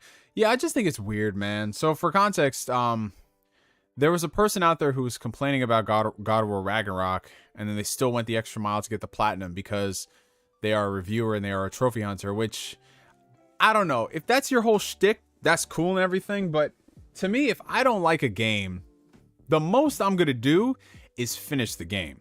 And that's the very most. But to play a game for 50, 60 plus hours to get the platinum, I don't know. I feel like there's better things for you to do with your time. Like work on other games or play other games that you probably enjoy more. It's just strange to me to do that just for completion purposes. You know, at that point, if you're really about trophy hunting, just play that shit on another account then. That's what a lot of people do. A lot of people will test out a game. They're like, oh, I think I like it. I'll go get the plat for it. And if not, it's like, fuck this shit. Play on an alternate account. So, yeah, it's just weird behavior to me. But at the same time, you know, people are free to do whatever they want to do. I can't fathom that, bro. Because there's so many games out that I've disliked and I just don't finish them, you know? And then I'll speak on it once and then that'll be it. That's everything I got to say. But I don't know. People are just built different these days. What can I say?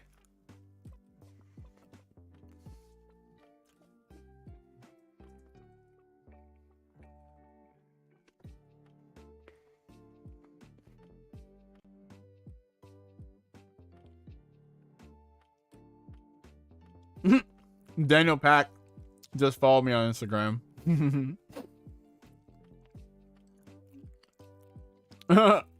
Oh, Daniel Pack. I'm surprised your profile ain't the penguin. Kind of looks like a penguin though. What are your thoughts on that 90s show trailer? I don't know, man. Y'all know how I feel about these sequel series and shit. 9 times out of 10, they're not good. They're just there to write off your nostalgia. I ain't going front. It was nice seeing Red and Kitty again. It feels like they haven't aged a day, man. It was just so beautiful to see them. I loved that 70s show. It was such a good show. He said that was me 6 years ago. Was it? Wow. I had to zoom in a bit. All right, hold on one sec. Once I gotta send a text, time-sensitive text back.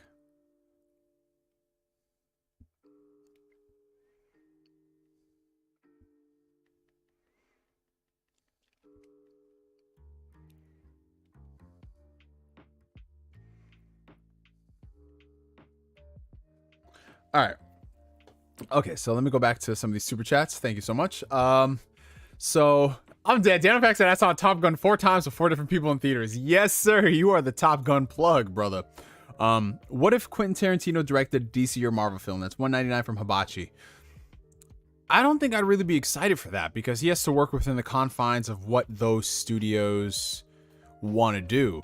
I'd be more excited if he worked on a DC property because DC just does not care. They'll let anybody do anything over there. But now with James Gunn, it seems like they're going to have a more coherent vision. So I'm not sure. It'd be interesting to say the least, but I would love for Tarantino to work on one of those movies, but there's just too much red tape attached to it. Unless they pull a James Gunn and they just give him characters that most people don't care much for. I can see that working out. But then again, are we going to get like PG-13 Tarantino? If it's DC, it could definitely go R-rated, but again, it has to fit within the confines of the universe. $2 from Don Otaku. All right, talk about the A1 Mario movie trailer. Oh, wow, it's funny because we just talked about that. But yeah, to expand on it a bit, I mean, if it does what it sets out to do, then that's A-okay in my book. I just think that Jack Black is going to heavy carry this movie, man, because his voice acting is so damn good because he's done voice acting before. But everybody else, it just sounds like, yeah, y'all are here just to pick up a check. 279 from Leon Mikas. Did you watch Dragon Ball Evolution in theaters? No, I did not. Okay, so here's the funny thing. I didn't give Dragon Ball Evolution my money, but I was this close because I did want to see it to review it just to see how bad it is or whatever. It was so funny because I had actually called, I think it was, I didn't see it opening weekend. Following weekend, I was like, okay, I might see this movie. By the time I called my theater the following week, they had taken it out of the theater. That movie did horrendous its opening weekend. So, and yeah, this is from an era where you used to have to call the movie theaters to see what time the movies were playing, or if you had like the newspaper before the days of smartphones. But yeah, bro. Yeah, I almost saw Dragon Ball Evolution in theaters, but then my theater was like, nah, fam, we ain't doing that shit. So then I ended up watching it on... Ooh, I know y'all remember this. If y'all had that PS3 back in the day, how you could just like go to any website and you could just stream movies. Oh, man, those are the days. And then it'd be crazy because you could hit the websites that had the download links, so you could download the movies and store them on your console. Like PS3... We got up to some shit on PS3 back in the day, bro. That shit was lit. If Mario's for kids, then why would they cast all these A-list actors that no one cares about? I don't understand why they would spend millions of dollars on something that probably won't make a difference. Well, remember, bro. It's Hollywood. And Hollywood is going to do what Hollywood always does, which whatever makes sense to them at the time. But casting A-list talent for kids animated movies, bunny or quotation marks if you guys are just listening, that's something they've done for decades, man. You know, like looking at the cast of like, well, it's not really a kids movie, but Prince of Egypt, you know, looking at all these movies that have the talent because they want to sell it. They want to have something on the press release, like, ooh, because they already don't take animated stuff seriously. So they want to have like, ooh, the next movie, animated movie starring Dwayne Johnson, Kevin Hart, you know, Angelina Jolie, Mike Myers, shit like that. And every now and then you get something like a Shrek where it really works out and you have a great cast and you can't imagine those characters being voiced by anybody else. But yeah, they just do that. And it makes no sense because they could save millions upon millions of dollars by casting actual voiceover talent. But they don't want to do that because then it would be seen as like, oh, direct-to-video vibes. Who are these people? We can't put these people on a movie poster because they do have to have the top billing marquee shit, unfortunately. Oh, we got $5 super chat coming in from Sensu Beam Plug again. Thank you, bro. What video game IP needs the Cyberpunk Edge Runners treatment? So are you referring to having a really good anime based off of a game? Or are you referring to something that's struggling or dead and it has an anime and it gives it a second wind? Because I don't really think that'll work for every game possible. I know a lot of people say, do an Anthem anime or do this or do that. Nah. You have to have an interesting and compelling world at first. And a decent game marred with... Oh, I'm sorry. I've been up early today. You have to have a decent game that's decent at its core and it's good. Cyberpunk's biggest issue was that it was just really buggy at launch. Well, buggy for the first 2 years. Whereas all those other games that died, they're just not that great. There's real big fundamental problems with them. But I will say, if we're talking like an anime on the level of Cyberpunk, man, I know they've already taken a stab at this before, but like a proper Mass Effect anime, I think would be fucking incredible. And it's something we don't really see too much sci-fi anime like we used to. I mean, we do, but not in the old school traditional sense. I would love a Mass Effect anime, a proper one, not one that just, yeah, it's anime, but it's just gonna do some weirdo CG shit. And I'm like, nah. So I would love a proper Mass Effect anime. I know like Netflix is doing like they're doing a Dragon Age show. I don't know. Did that Dragon Age show come out? I have no idea. But yeah, Mass Effect would be at the top of my list for that. Halo's another one. Halo had like anime. I know they had like an anime. Was it? They weren't anime shorts, but didn't they have like an anime film back in the day? Wasn't it Halo Legends? I don't know. It's been so long. Battlefield 2042 anime. Yes, sir. What other stuff? A lot of Nintendo IPs I could see being very good as anime. Like I would love Legend of Zelda as an anime. I think there's so much you could do with the Zelda lore, especially considering there is no, like, it's got like a pretty loose, like, okay, this is the timeline of shit, but you could expand upon that. You could have multiple seasons. It'd be great. Oh, someone said Metroid in the chat. Yeah, there you go. Metroid would be another good one. What else?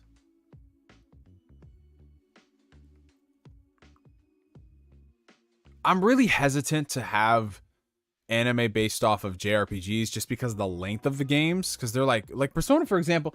They do animes for the Persona series, like they did Persona 4 anime, they did Persona 5 anime.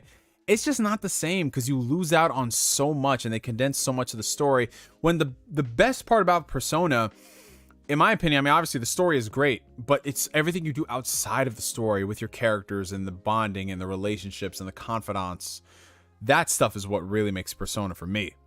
And the animes sort of have that, but not really. It's just giving you the bullet points of everything, and it's not the same. So it's not like something I would really recommend to people. Would you watch a Persona anime or play the game? Just play the game. Yes, you're going to be spending 100 hours, but it's going to be a glorious 100 hours versus a so-so anime.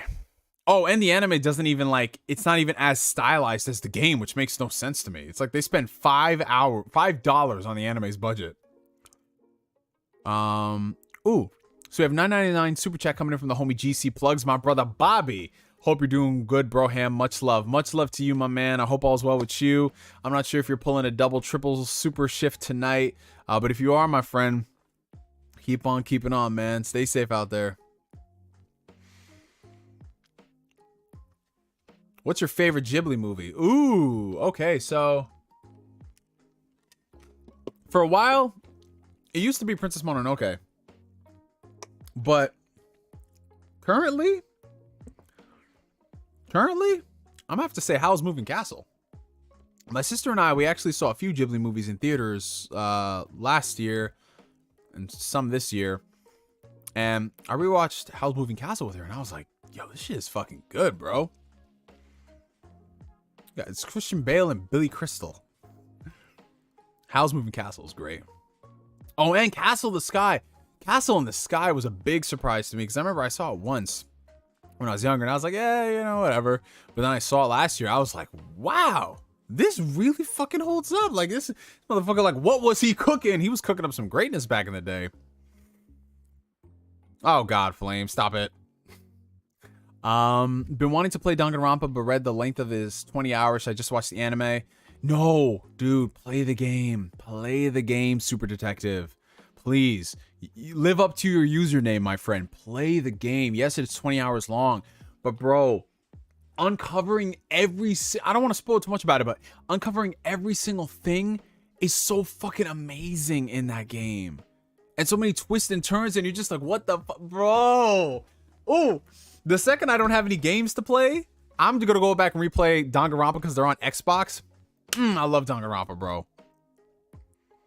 And the soundtrack for the games is lit. It's a visual novel. Just watch it on YouTube. Man, nah. Yeah, it's a visual novel, but nah. Nah, I don't care. You lose just so much of the experience. Just like, nah, bro. Nah, I didn't play Soul Hackers, bro. I didn't play it. I'll get it when it's like $10. But I don't know, man. I'm not in the mood to be spending like 50, 60 hours on a game that I just probably will be like, okay, this is okay, you know? Because I'll do that for a 5-hour game, but 50? That's a lot, my friends. Oh, Ace Attorney is fantastic. That's another franchise that Capcom is just not doing anything with. It's like we got the Great Ace Attorney Chronicles, and that's it. We didn't get any ports of the older games, none of that shit. Yeah, bro, I don't really like watching these anime adaptations of games because they skip out on so much shit. You know, I didn't really like The Wind Rises when I saw that, bro. I was like, oh, this is some weak ass Ghibli shit. But I don't know, like I'm of the firmest belief that you should rewatch your favorite movies or movies you weren't really crazy about once every 5 years to see if you hold the same opinion. You might like it more, might like it a little less.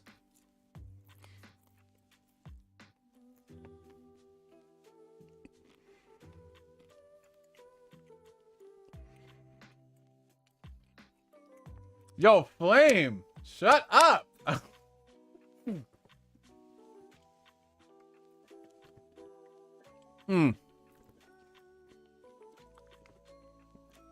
Oh, Kareem C, what's up, bro? Hey, Neo. Welcome back. Glad I could make it. Just got home from the gym after a long day of work. Knocking out No excuse November with the bang. My man, yo. Look at this guy. Look at this guy. He woke up. He went to work. He hit the gym. He's on the stream. Look at this guy. Shout out to the brother Kareem. Look at man, you making some real gains, bro. You making some life gains, man. I love it. Good to see you, man. And thank you for the welcome back, bro. Seriously. It's good to be back. It really is. I missed you guys. Pratt Mario remains the biggest L so far. Other than that, the new trailer's cute. Yeah, it looks fine. It looks decent, you know? That whole Chris Pratt Mario, I don't know, bro. I don't know about that. Thoughts on the Attack on Titan PS4 games? I think they're okay. Like, I didn't really sit down and play them like that. But they look fine. They look decent enough. I feel like Attack on Titan is one of those properties where if you give it to somebody like a Sony Santa Monica, they would go fucking insane with that shit. But the odds of that ever happening. We need a loop in the third game. Yo, we absolutely do, David. We absolutely do. Ooh, you know what'd be sick? A loop in the third game where, well, you could have it as a JRPG. That would be sick. You could have that. Kind of think of it like Persona in that respect. Then you can have a multiplayer mode. I don't know how this will work out, but I'm just spitballing. Where all the characters play extremely different from one another. And you have to work together to pull off a heist.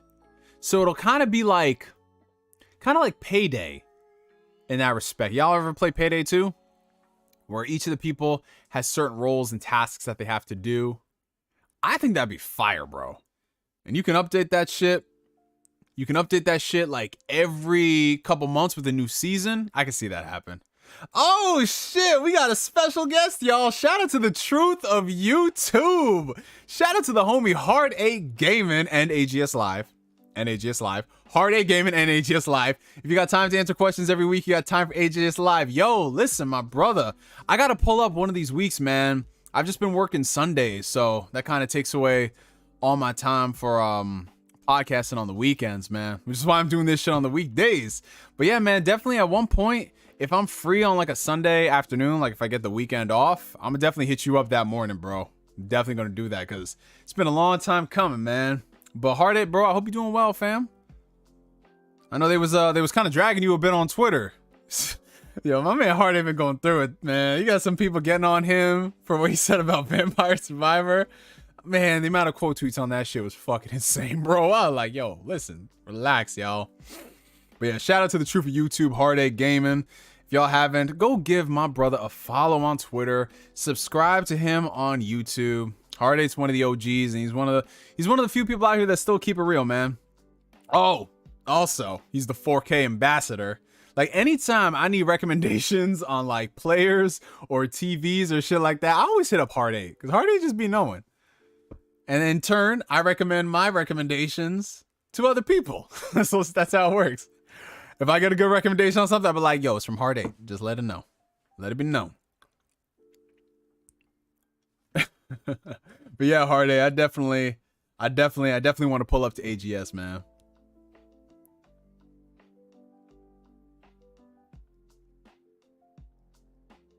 Let's see. How would you do a Persona film?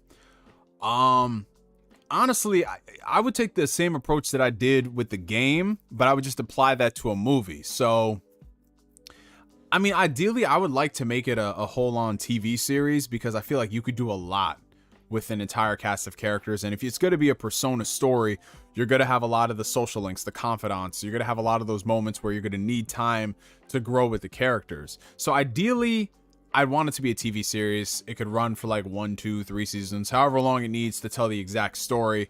And I would make that my Persona story, focusing on the adult cast, focusing on what they're going through, as opposed to what the games have been doing, which is just primarily high school students. And I think that's a far easier sell to like a worldwide audience as opposed to just having the game. Why the fuck is my Instagram blowing up?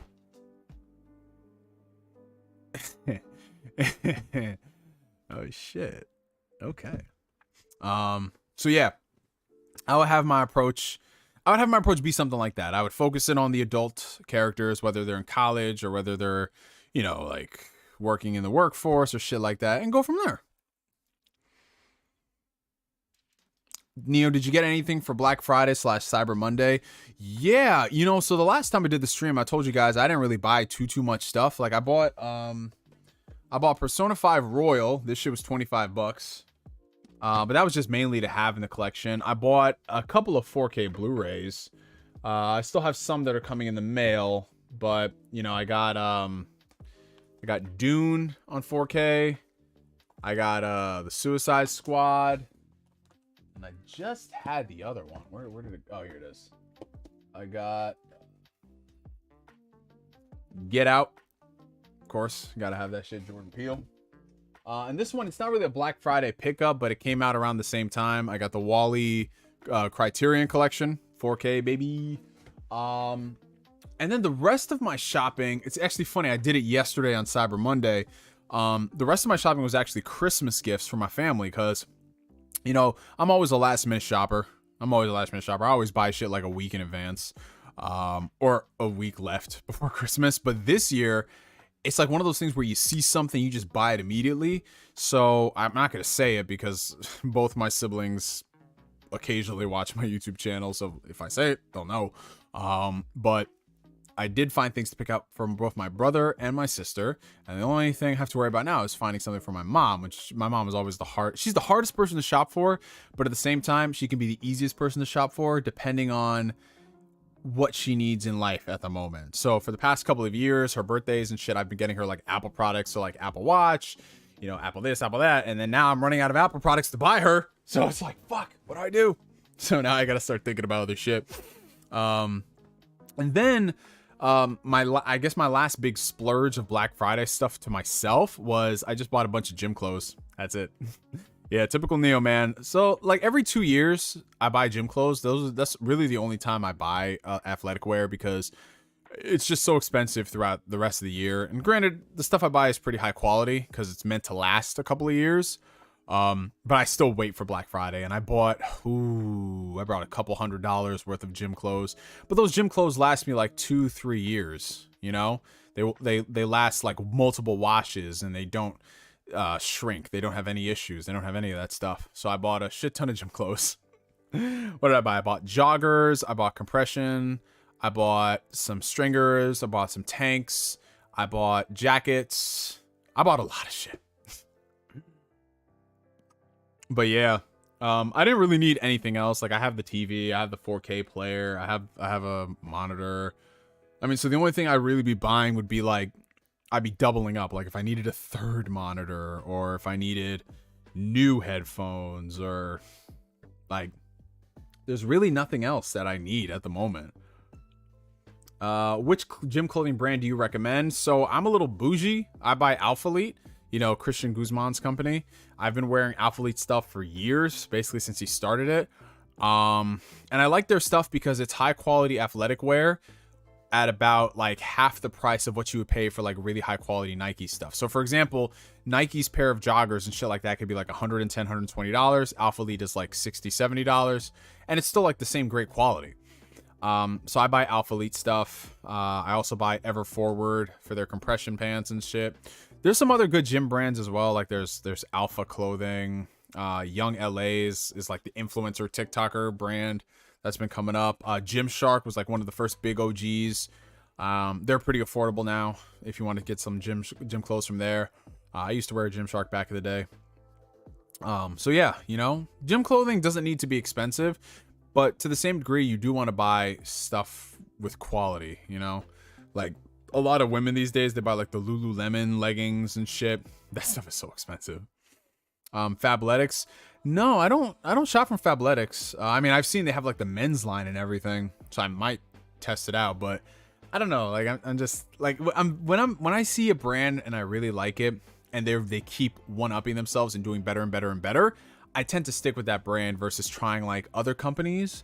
Every now and then I have a good situation where I go to another company and I really like what they're doing, but more often than not, it's like I find certain companies that I buy their stuff for those specific things. Like Ever Forward, which is Max Tuning's company, I only buy their compression stuff because their compression stuff is awesome. I love it. But all the other stuff I'm not really interested in checking out.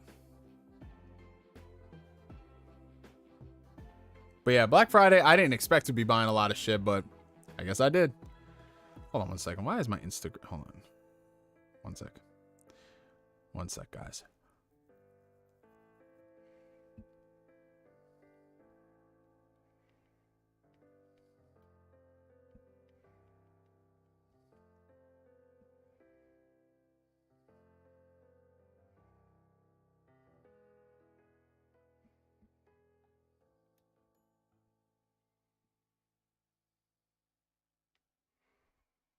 All right.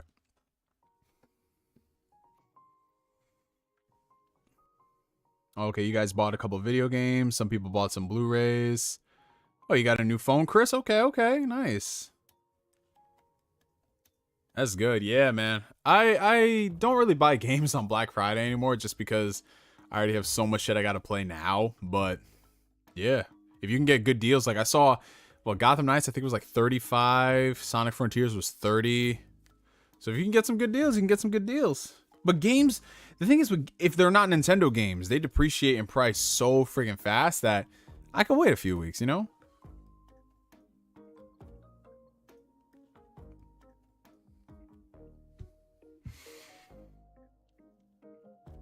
Top 3 favorite and least favorite Kingdom Hearts games. Okay, so number 1, my favorite Kingdom Hearts game, obviously, is going to be Kingdom Hearts 2. Under that, I'm going to throw the OG Kingdom Hearts, of course. And then for third favorite Kingdom Hearts game, I'm going to put Kingdom Hearts Birth by Sleep. So those are going to be my top 3 games. Least favorite games, So I'm not really going to be counting like the mobile phone shit or all that other stuff. I don't play those things. So if we're talking like the things that released on handhelds and consoles, least favorite, so I'm gonna I'll put Recoded on the top, or least favorite. Well, not least favorite, but like these are interchangeable. So it'd be like Recoded. I'm gonna put.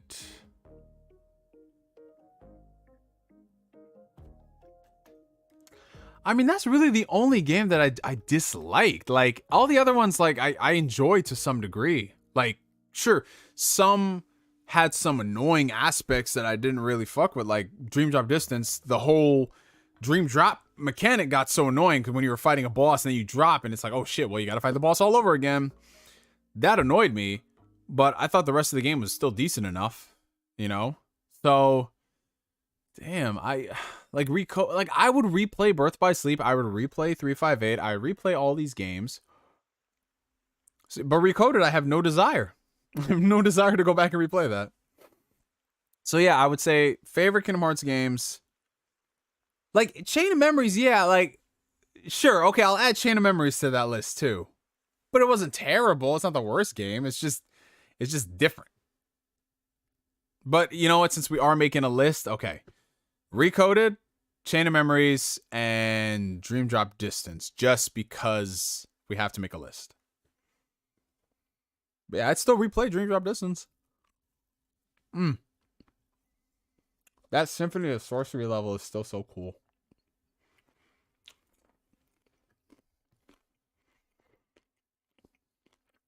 Corey Grimsdor, I know, bro. I know, I owe you those data battles, bro. I know. I gotta do it. I gotta suffer. I'm so sorry. I have to suffer. I did make progress. What are you talking about? I maxed out my Sora. So all we really gotta do is just do the data battles. Shit. No, wait, no, he's not maxed out. I'm lying. He's close to it, though. He's close to it. Is it me or did the music stop? Oh, shit, the music ended. Wow.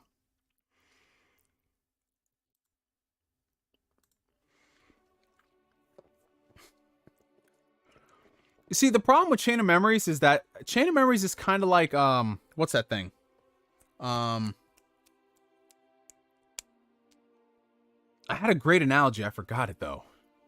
All right, so the problem with Chain of Memories is that if Chain of Memories played exactly like the first Kingdom Hearts game, it'd be kind of retreading everything that you've done before. So with the card mechanic system, it shook things up a bit. Even though you are replaying a lot of the same shit, still a little different. So,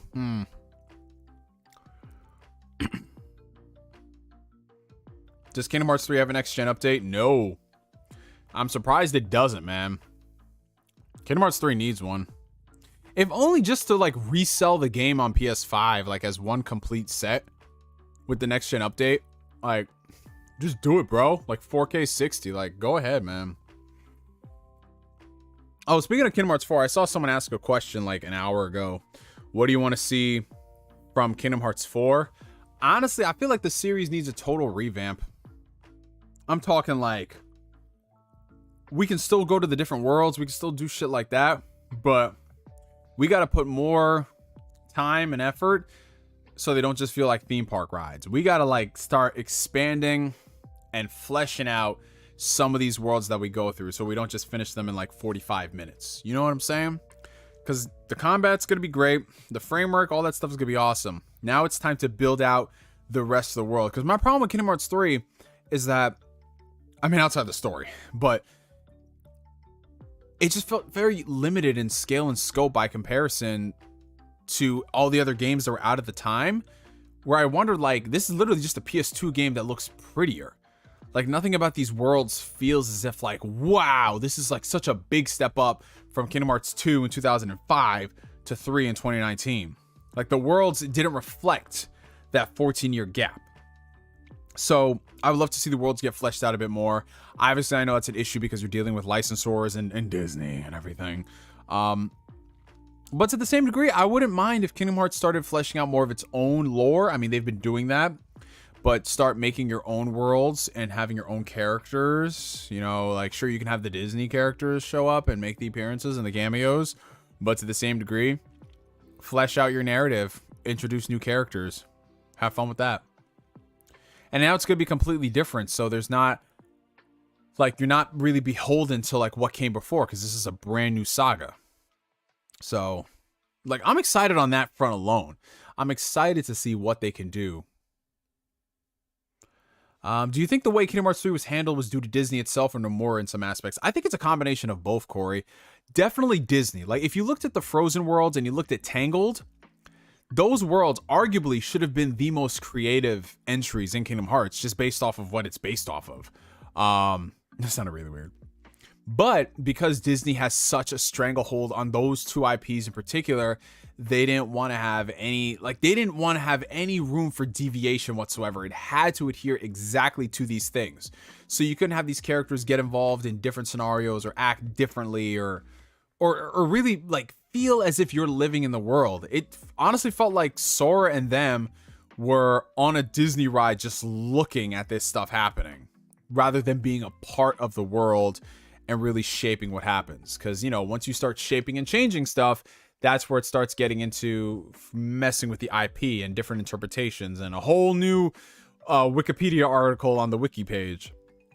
Like, okay, this is a different version of Rapunzel, or this is a different version of Anna or whatever. So yeah, Disney definitely had some big issues, which is why I think Kingdom Hearts in the future, they should still have Disney stuff, but start doing more of their own thing so it can become its own franchise. Because I feel like if all you can rely on is just the Disney stuff and Disney is going to say, no, it has to be exactly like this, then at that point, it's like the worlds ain't going to be fun, at least in my opinion. And Nomura, yeah, Nomura, I feel like he should have worked with the same writing staff he had on Kingdom Hearts 2, because at least there, while it was starting to get a little convoluted a bit, you know, with Heartless and Nobodies and different versions of characters and shit, it still felt somewhat coherent. But by the time you get to part 3, it's like, bro, what the hell's going on? So yeah, I really hope they work on the writing for the next couple games. Like, it just, Kingdom Hearts dialogue just still feels so jilted and stiff. Like, when it shouldn't feel like that. It should feel natural sounding. It just feels off. Ooh, shout out to the homie Pierre, who's been a member of the past 20 months of the Phantom Weirdos tier. Thank you. Favorite Kingdom Hearts character? I go back and forth about this. Some days it's Roxas. Other days it's Riku. But it's definitely one of those two. Roxas or Riku. I love Axel as well. I mean, Sora is the default, you know. Yeah. But yeah, Roxas and Riku definitely got the bulk of the development.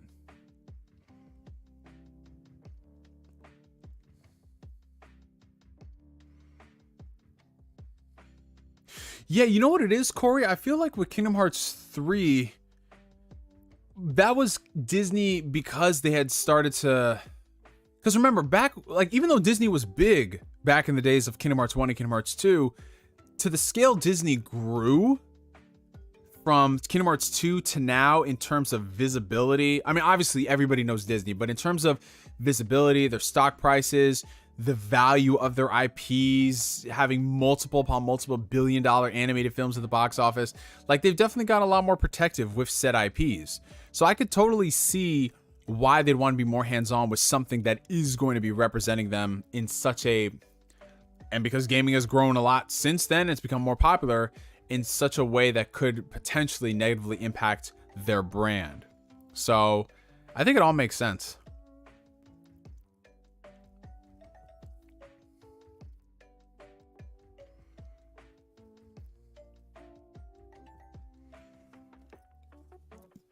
Yeah, so fingers crossed the writing is better. Like, I'm more excited for Kingdom Hearts 4 because of the possibilities now than I was when Kingdom Hearts 3 ended. When Kingdom Hearts 3 ended, I was like, I am done with this franchise.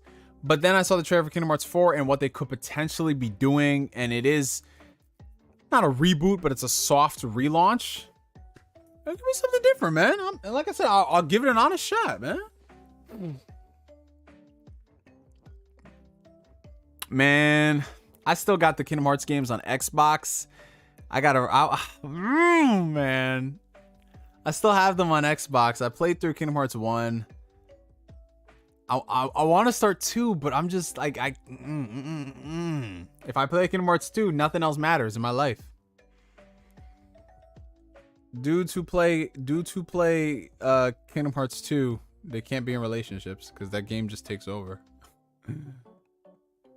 I don't know. It's just like one of the, like, I remember like Kingdom Hearts 2, I think, was the fastest I had ever completed an RPG. And granted, Kingdom Hearts is not the longest of games, but I remember I completed Kingdom Hearts 2 before spring break had even ended. And to me, that was huge at the time because it used to, well, obviously because back when I was a kid, my parents would take our game consoles. We only got a chance to play our game consoles during holidays and like 3-day weekends. So I didn't do gaming during the week at all. So it took me a solid 3 months to beat the first Kingdom Hearts. But to the same degree, it made it exciting whenever I did get a chance to play it. But to finish Kingdom Hearts 2 in like a week's span, wow. I was like, whoa, this is wild.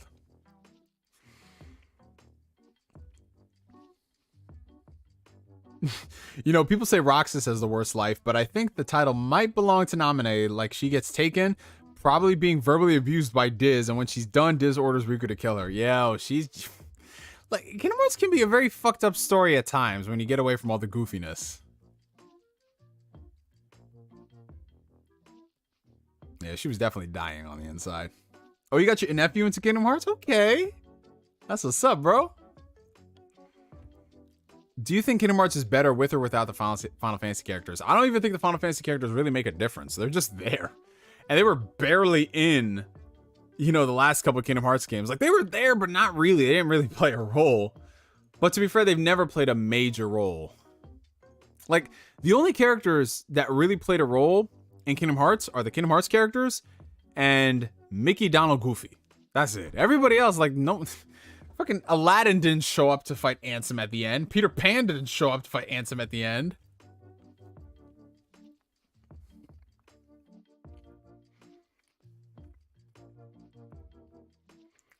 Oh, shit.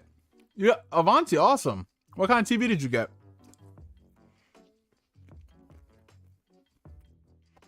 All the goofiness. I see what you did there, Flame. I see. I see that you see what I see that you see. What I did.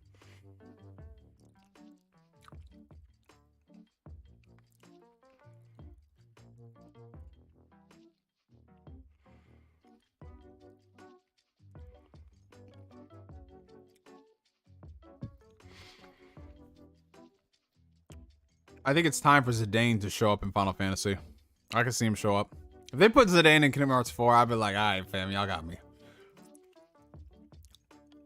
Do you track calories? No. I'm an intuitive eater now because I've been doing it for so many years. I know exactly, like, how many calories is this, how many calories is that, and where I need to be for the most part. You know, like my average range of daily calories that I'm supposed to be eating on training days is like 3,000, around that range. Do I hit that goal all the time? No, but it's life. I go based off like a weekly average. So if I hit within that ballpark, it doesn't matter if like one day I'm eating 500 calories less. If everything works itself out later on and throughout the week, and my training is going good, then I know I'm doing a good thing. But I make it a goal to make sure that I don't eat less than 3 meals a day. It's gotta be 3 meals a day minimum, because if I start eating less than that, that's when my performance starts to suffer. So like today, have my breakfast, have my post-workout meal. I'm having this little meal right here. I'm gonna eat one more time after the stream, so I'll have 4 solid meals in me.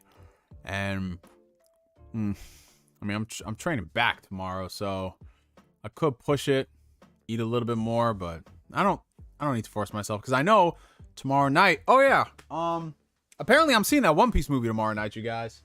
Apparently, I don't know why. Only me. I'm not like the craziest One Piece fan. I like One Piece, but I'm not fully caught up. I'm like 2 years behind on the manga, something like that. I'm sorry, I'm just getting the chapstick out of my freaking. Where did my chapstick go? Oh, this is terrible. This is both a sin and a tragedy, you guys. I have lost my chapstick. This is the worst thing to ever happen to somebody. This is terrible. But anyways, yeah, I'm seeing this One Piece movie tomorrow because this girl's like, "Oh my god, can you come with me to see this One Piece movie?" And I was like, "Okay, fine." She bribed me with wings because she's like, "I'm gonna get wings later." I was like, "All right, fine. You just buy me wings." So I'm seeing that One Piece film. I heard the movie was It was not that great, but it has some pretty massive manga spoilers. Okay, well, I'm just gonna be like, I'll worry about that when I catch up.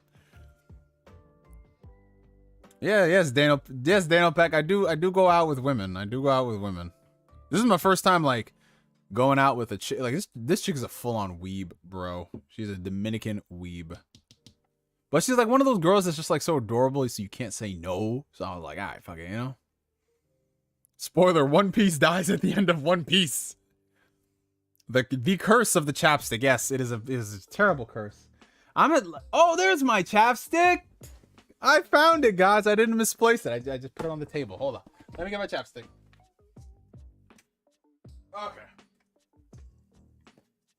I got my chapstick. Oh man, now I have the will to survive. I live to fight another day. Dun dun dun dun dun. What kind of Samsung TV? What kind of Samsung TV, Avanti? What's the model number?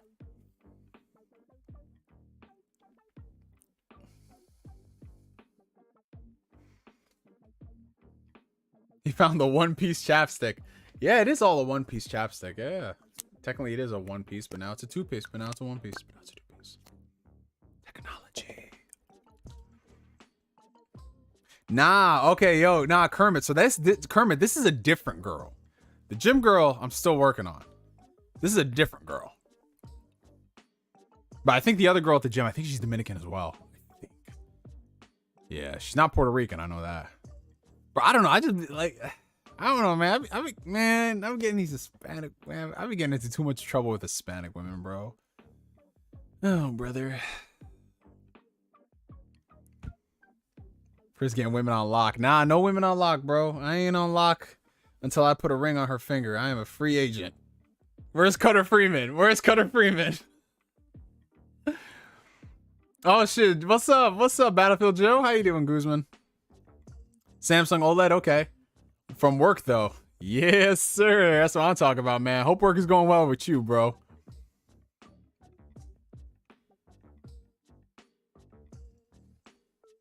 Oh damn, Daniel Pack, we gotta put some weight on you, boy. Daniel Pack, we're gonna go out to eat one day. Then we're gonna go train. Then we're gonna eat again. That OLED, man, OLED, it's a good life.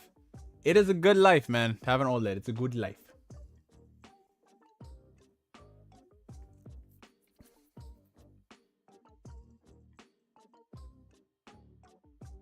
Yo, bro, like I'm telling you, 4K TVs are so cheap nowadays, but my main thing is like I always still tell people to spend some decent money on a good 4K TV. Cause the thing is, like, you want to buy right once so you don't have to buy it twice.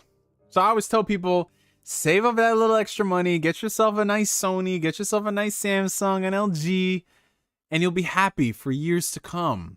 But if you skimp out now and get something cheap, you ain't gonna be taking advantage of the consoles or the hardware. Like, you know, like, you want to get some good shit. Oh yeah, we talked about the Mario trailer earlier. I think it looks okay. Well, the thing, you know what the thing is, bro? So I gave my mom my first 4K TV, which was that 4K TCL. I gave her that TV, and to her, her mind was blown. Like, wow, this looks so much good. Like, oh, so much good, so much better. But if I told her, like, what's the difference between this and this, she's probably not gonna know. You know what I'm saying? So yeah, provided it's like good quality. My mom was like, oh, it's great, but she's not gonna know. She doesn't know what Dolby Vision is. She doesn't know the powers of HDMI 2.1. Yeah, man, having a nice TV will take you places. Yeah, 4K gaming, I don't care much for if it's at 30 frames. If you give me 1440p 60 frames or a dynamic 1440p to like 4K at 60, I'm taking that over native 4K.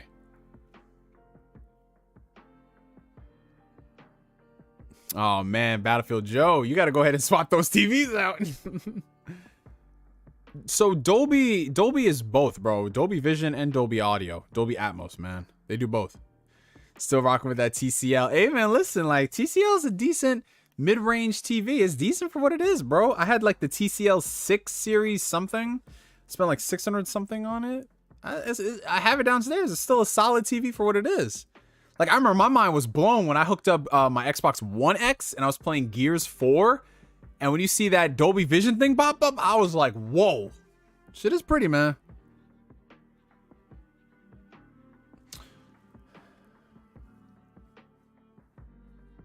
Thoughts on the newest Pokemon game? Do we stand fun for broken games? Well, Kermit, I don't play Pokemon games. The last Pokemon game I bought was Pokemon Y. Yeah, Pokemon Y. And yeah, I don't know. I can't really speak on this. Like, I want to say Game Freak fans get what they deserve, but these games, they keep breaking records. So obviously what they're doing is acceptable. And I know people like to say, well, we should be demanding more and demanding better. But that only comes from when y'all stop buying the dual packs. So you have to ask yourself a simple question. Is it worth spending the $120 and enjoying a game even though you're having a terrible time? Or is it worth just saying, I can leave Pokemon alone for a while, this franchise that comes out almost every single year, this year had 2 games, and just let it take a hit? But it won't, because most people do not share that opinion. And honestly, listen, I'm happy for all the Pokemon fans. 10+ million copies in 3 days is astronomical sales figures. And that means they're doing something right. Regardless of what people say, they are doing something right. What's your favorite Pokemon? If we're talking generation, I mean, I loved Gen 2 so much, bro. I love Gen 2. I have a lot of fond memories playing Pokemon Silver. At the same time, I love Gen 3 too. Pokemon Sapphire. I think Pokemon Sapphire and Emerald are my most played Pokemon games. You know, Gen 4 I really enjoyed. Gen 5 I was kind of indifferent to at first because I was like, yeah, I'm phasing out of Pokemon. I'm too cool for Pokemon. But then I finally played Pokemon Black and I was like, wow, this is awesome. Like, that was, I think, the last time where I was like, Pokemon is the shit.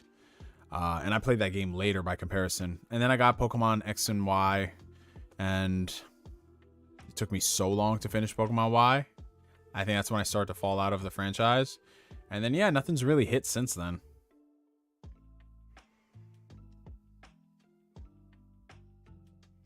Hey, DC Gaming, what's going on, my brother? DC Gaming, I need to run something by you, bro. I need to run something by you, man. Am I wrong for saying that it's a good thing that Pokemon games have all these performance issues? Because they still making money. and no one's gonna complain. Am I wrong for thinking that, my brother? I allegedly got the new Pokemon games for free on PC. I'm dead. Yo, yeah, listen, like, if somebody wants to pirate Nintendo games to get decent performance, I'm not the police. I'm not the piracy police. You just gotta do what you gotta do, man. Just worry about the Nintendo ninjas. That's all I'll say.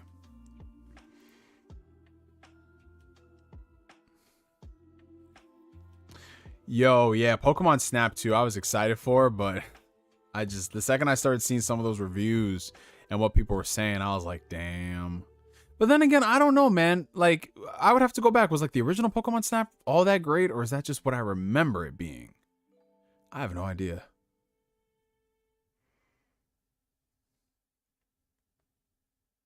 I buy the games, then pirate them. Yeah, no, that's the morally correct thing to do.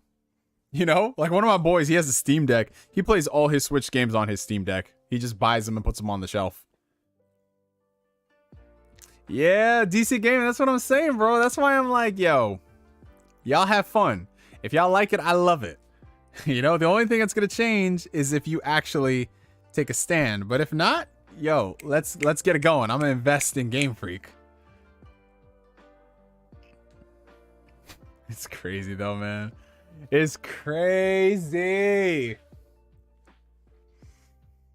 And it keeps breaking more and more records. That's the insane part about it.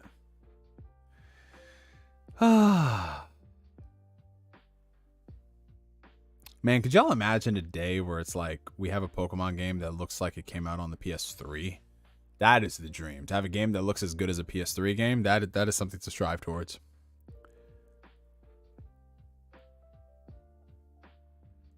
I do want to open that camera add-on to print real life photos from the Switch games. Just getting the photos from the camera is expensive. Oh yeah, no doubt. No doubt, bro.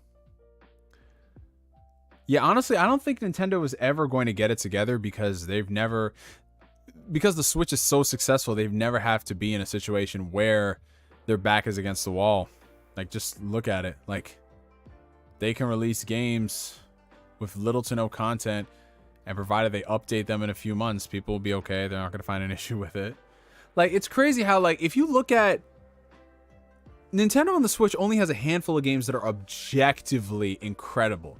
All their other side shit that they be doing, like the Mario Party games, the Mario sports games, those type of games, there's all types of fuckery attached to it. But people don't really care about that because we have the Breath of the Wilds and the Super Mario Odysseys, you know, the Mario Kart DLCs and all that. It's sad, man, because I remember a time when Nintendo spin-off games used to be really good. But, you know, it is what it is. It is what it is, man. Eat, drink, be merry, everybody. Oh, brother. Somehow, some way, the topic of Nintendo doing what Nintendo does always comes up in these streams, man. Let's not get too crazy now. Hey, listen, man. I have hope and faith that one day Pokemon games will look like they released on the PS3. I have a dream. Let me not get into this.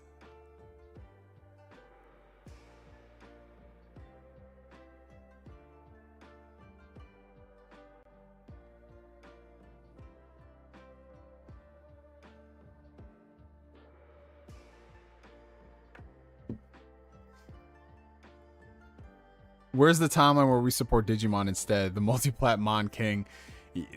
I want to really go into that multiverse to see where that's a thing. One day, maybe.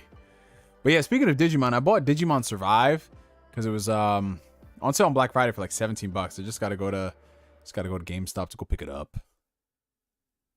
What am I gonna be? I might go tomorrow because I gotta go to Yonkers. Yonkers is the GameStop for me. That's like 15 minutes away, 15-minute drive.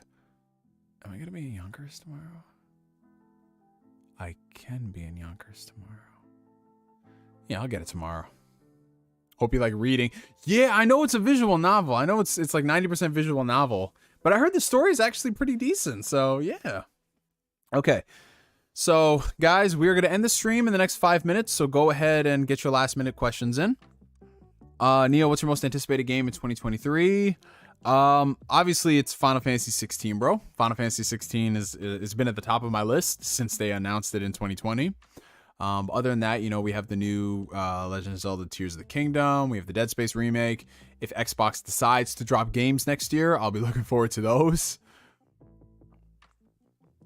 I want to hear your voice acting work for Digimon Survive. Ooh, how long is the game, though? I might stream that. I have not streamed a game since Doki Doki.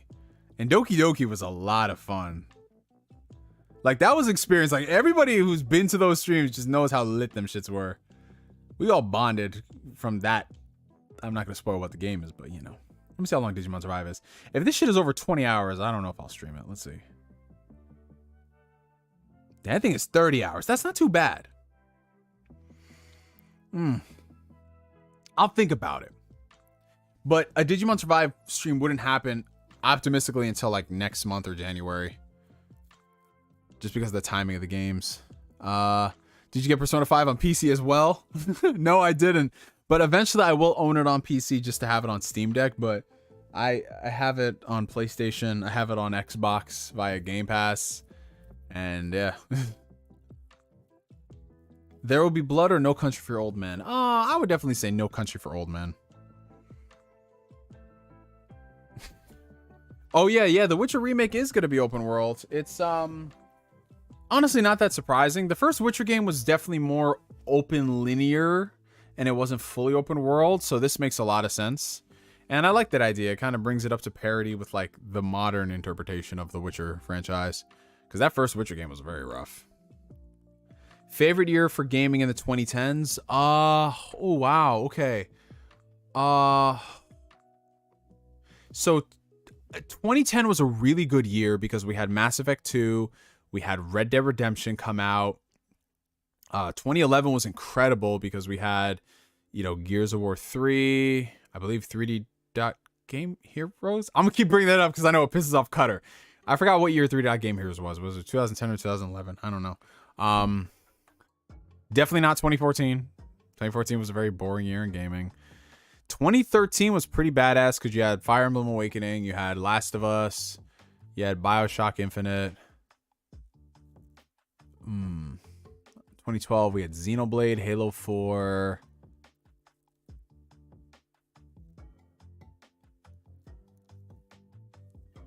Uh, 2011, I feel like 2011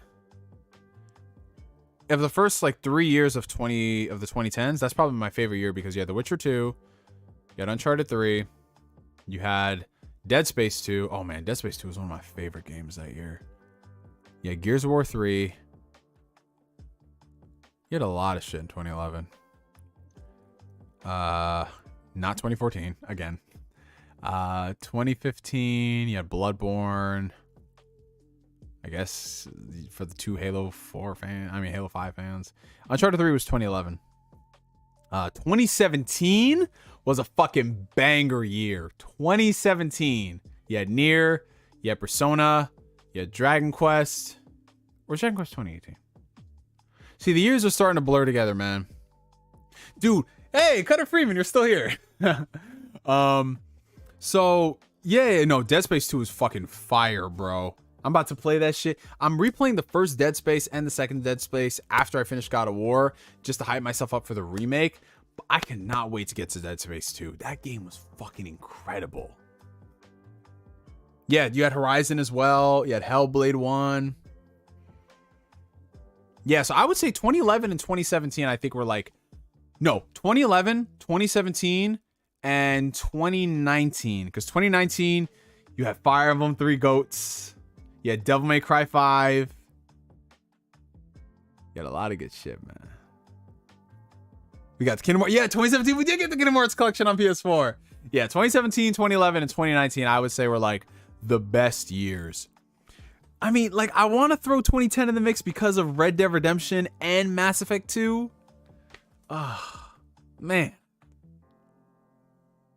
What would you guys say is the worst year of gaming, at least in the past 15 years? I'm still gonna go 2014. I still think 2014 was like one of the worst years in gaming.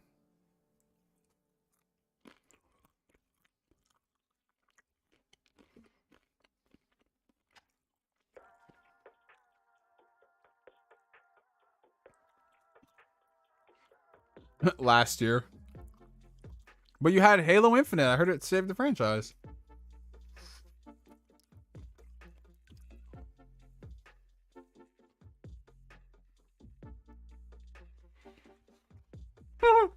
Yo, Flame, you gotta play Halo Infinite, bro. They finally added campaign co-op.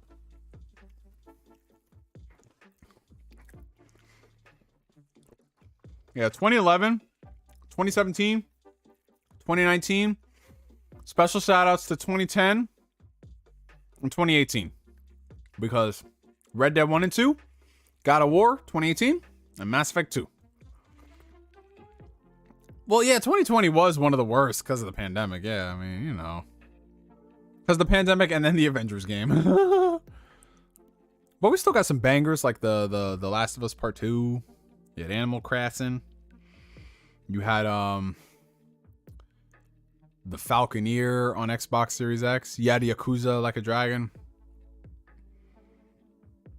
Yeah, this girl stay blowing up my DMs. Yeah, that's right. Yeah, that's why I said 2019. Yes, sir. Yeah, this year's been a little dry. I mean, you've had some decent stuff, but if you're not a Nintendo gamer, like I said, yeah, that GOAT Xenoblade.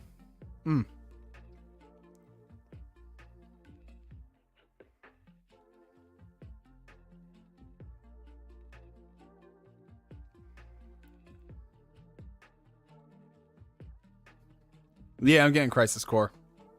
Yeah, Spider-Man was in 2018. Persona 5 Royal carried 2020. That's true. And Ghost of Tsushima and Last of Us. Damn, that was a good year. But I can't really count Persona 5 Royal because that's just like a re-release. Yeah, Nintendo saved this year.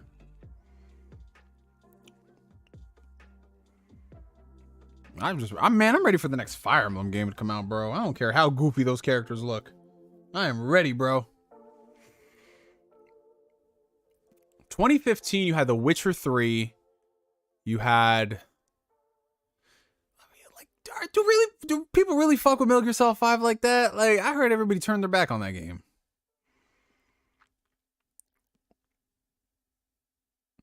I mean, technically, listen, Royal has new content, but nigga, like, 90% of the game is the same. Like, come on. If I see someone put The Last of Us Part 1 remake on that list of the best games of 2022. 199 super chat coming in from Blue Senshi. Never finished Like a Dragon. Blue Senshi, I'm gonna need you to get off Xenoverse and finish Like a Dragon. Come on, bro. Arkham Knight, yeah. Ghost of Tsushima and Last of Us saved us from the pandemic. I'm sorry, Pierre, but what about Animal Crossing? And we have Final Fantasy VII Remake. 2021, yo, listen. The first, like, 7 months of 2020 were bangers. The first 7 months. Yo, down Otaku. I swear to God, man. It's like every stream. Okay. You guys got me for an extra 5 minutes. But yeah, I think it's about time that we end the stream for the night, my friends. We've been going for almost 3 hours, which it seems like most of these streams usually tap out around 2.5, which I think is it's a good amount of time to do the streams. As always, you guys, thank you so much for coming through the stream. Thank you guys so much for all the super chat support. Thank you so much to all the members for joining the channel. If you guys haven't already, make sure you hit that like button. It helps out the channel tremendously. Give your boy a follow over on Twitter and on Instagram. The links are going to be down below in the video description. That's going to be the best way. If you guys ever do want to get in contact with me, or in the case of Flame, you can wax about the greatness of Persona 5 while also making fun of me in public, which I guess that's what I sign up for, being friends with Flame. But regardless, you guys, before we go, I have not forgotten, because I know someone's going to type it in the comments section.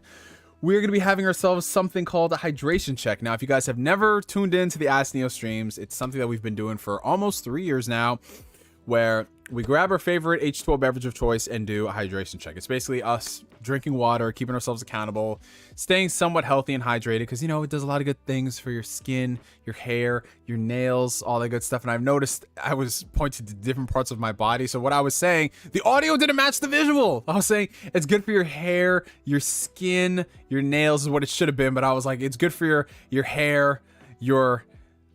It's terrible the way I do things. I'm so sorry, you guys. But yeah, so some people are going to be downing alcohol because you are interesting individuals as you are. I'm trying to be nice. I'm trying to be nice for the comeback streams. You know, for the third stream, I don't know. Who knows? I was tempted to take another shot of the Gentleman Jack. I was tempted, but you know, if anything, I think I'll save this for when we do that stream. I haven't figured out when we're going to do the stream where we go back and we react to old content, but I think I'll save this for that. And maybe the eventual game night I keep promising at some point. But, you know, yeah. Until that day, we're going to be chugging water, guys. That's what we're going to do. So, we're going to be opening up a fresh bottle of vintage seltzer water. I've legit been drinking vintage seltzer water since I think before I could walk. Probably not the best thing to give to a baby, but hey, I'm still alive. I'm still here. I'm still somewhat coherent, right? You know? But, yeah. Oh, this is going to be terrible. This is a fresh open bottle of seltzer, y'all. Oh, shit. Well, pray for your boy Neo, because either way, this stream's going to be cut off. Now, whether or not I come back, we don't know. We'll see. But on the count of 3, y'all. 1, 2, 3. Hydration.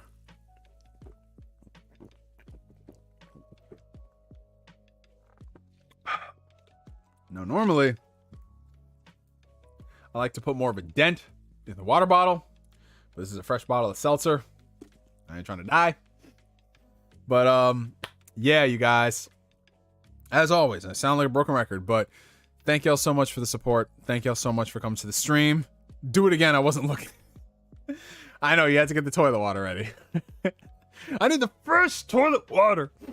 But, you know, it's always a pleasure, a privilege, and an honor to be chopping it up with y'all on a weekly basis. You know, as always, keep being the incredible, incredible individuals that you are. And for me to you for now, my name is NGS signing out. And like always, I will catch you guys later. You know what? You know what? We're doing another hydration check because Flame actually forgot to bring his cup to the stream. And you know, what kind of person would I be if I didn't honor the people that support me? So we're doing another hydration check. We are catching up for lost time, ladies and gentlemen. So you're getting a double dose of the H2O. So it's like H2 squared O, H4O. I don't know. Sounds like a Netflix show waiting to get canceled. But yeah, so on the count of 3, again, well, this time we'll count down. On the count of 1, we're gonna drink. So 3, 2, 1. Daniel Pack, put down the tequila. Hydration.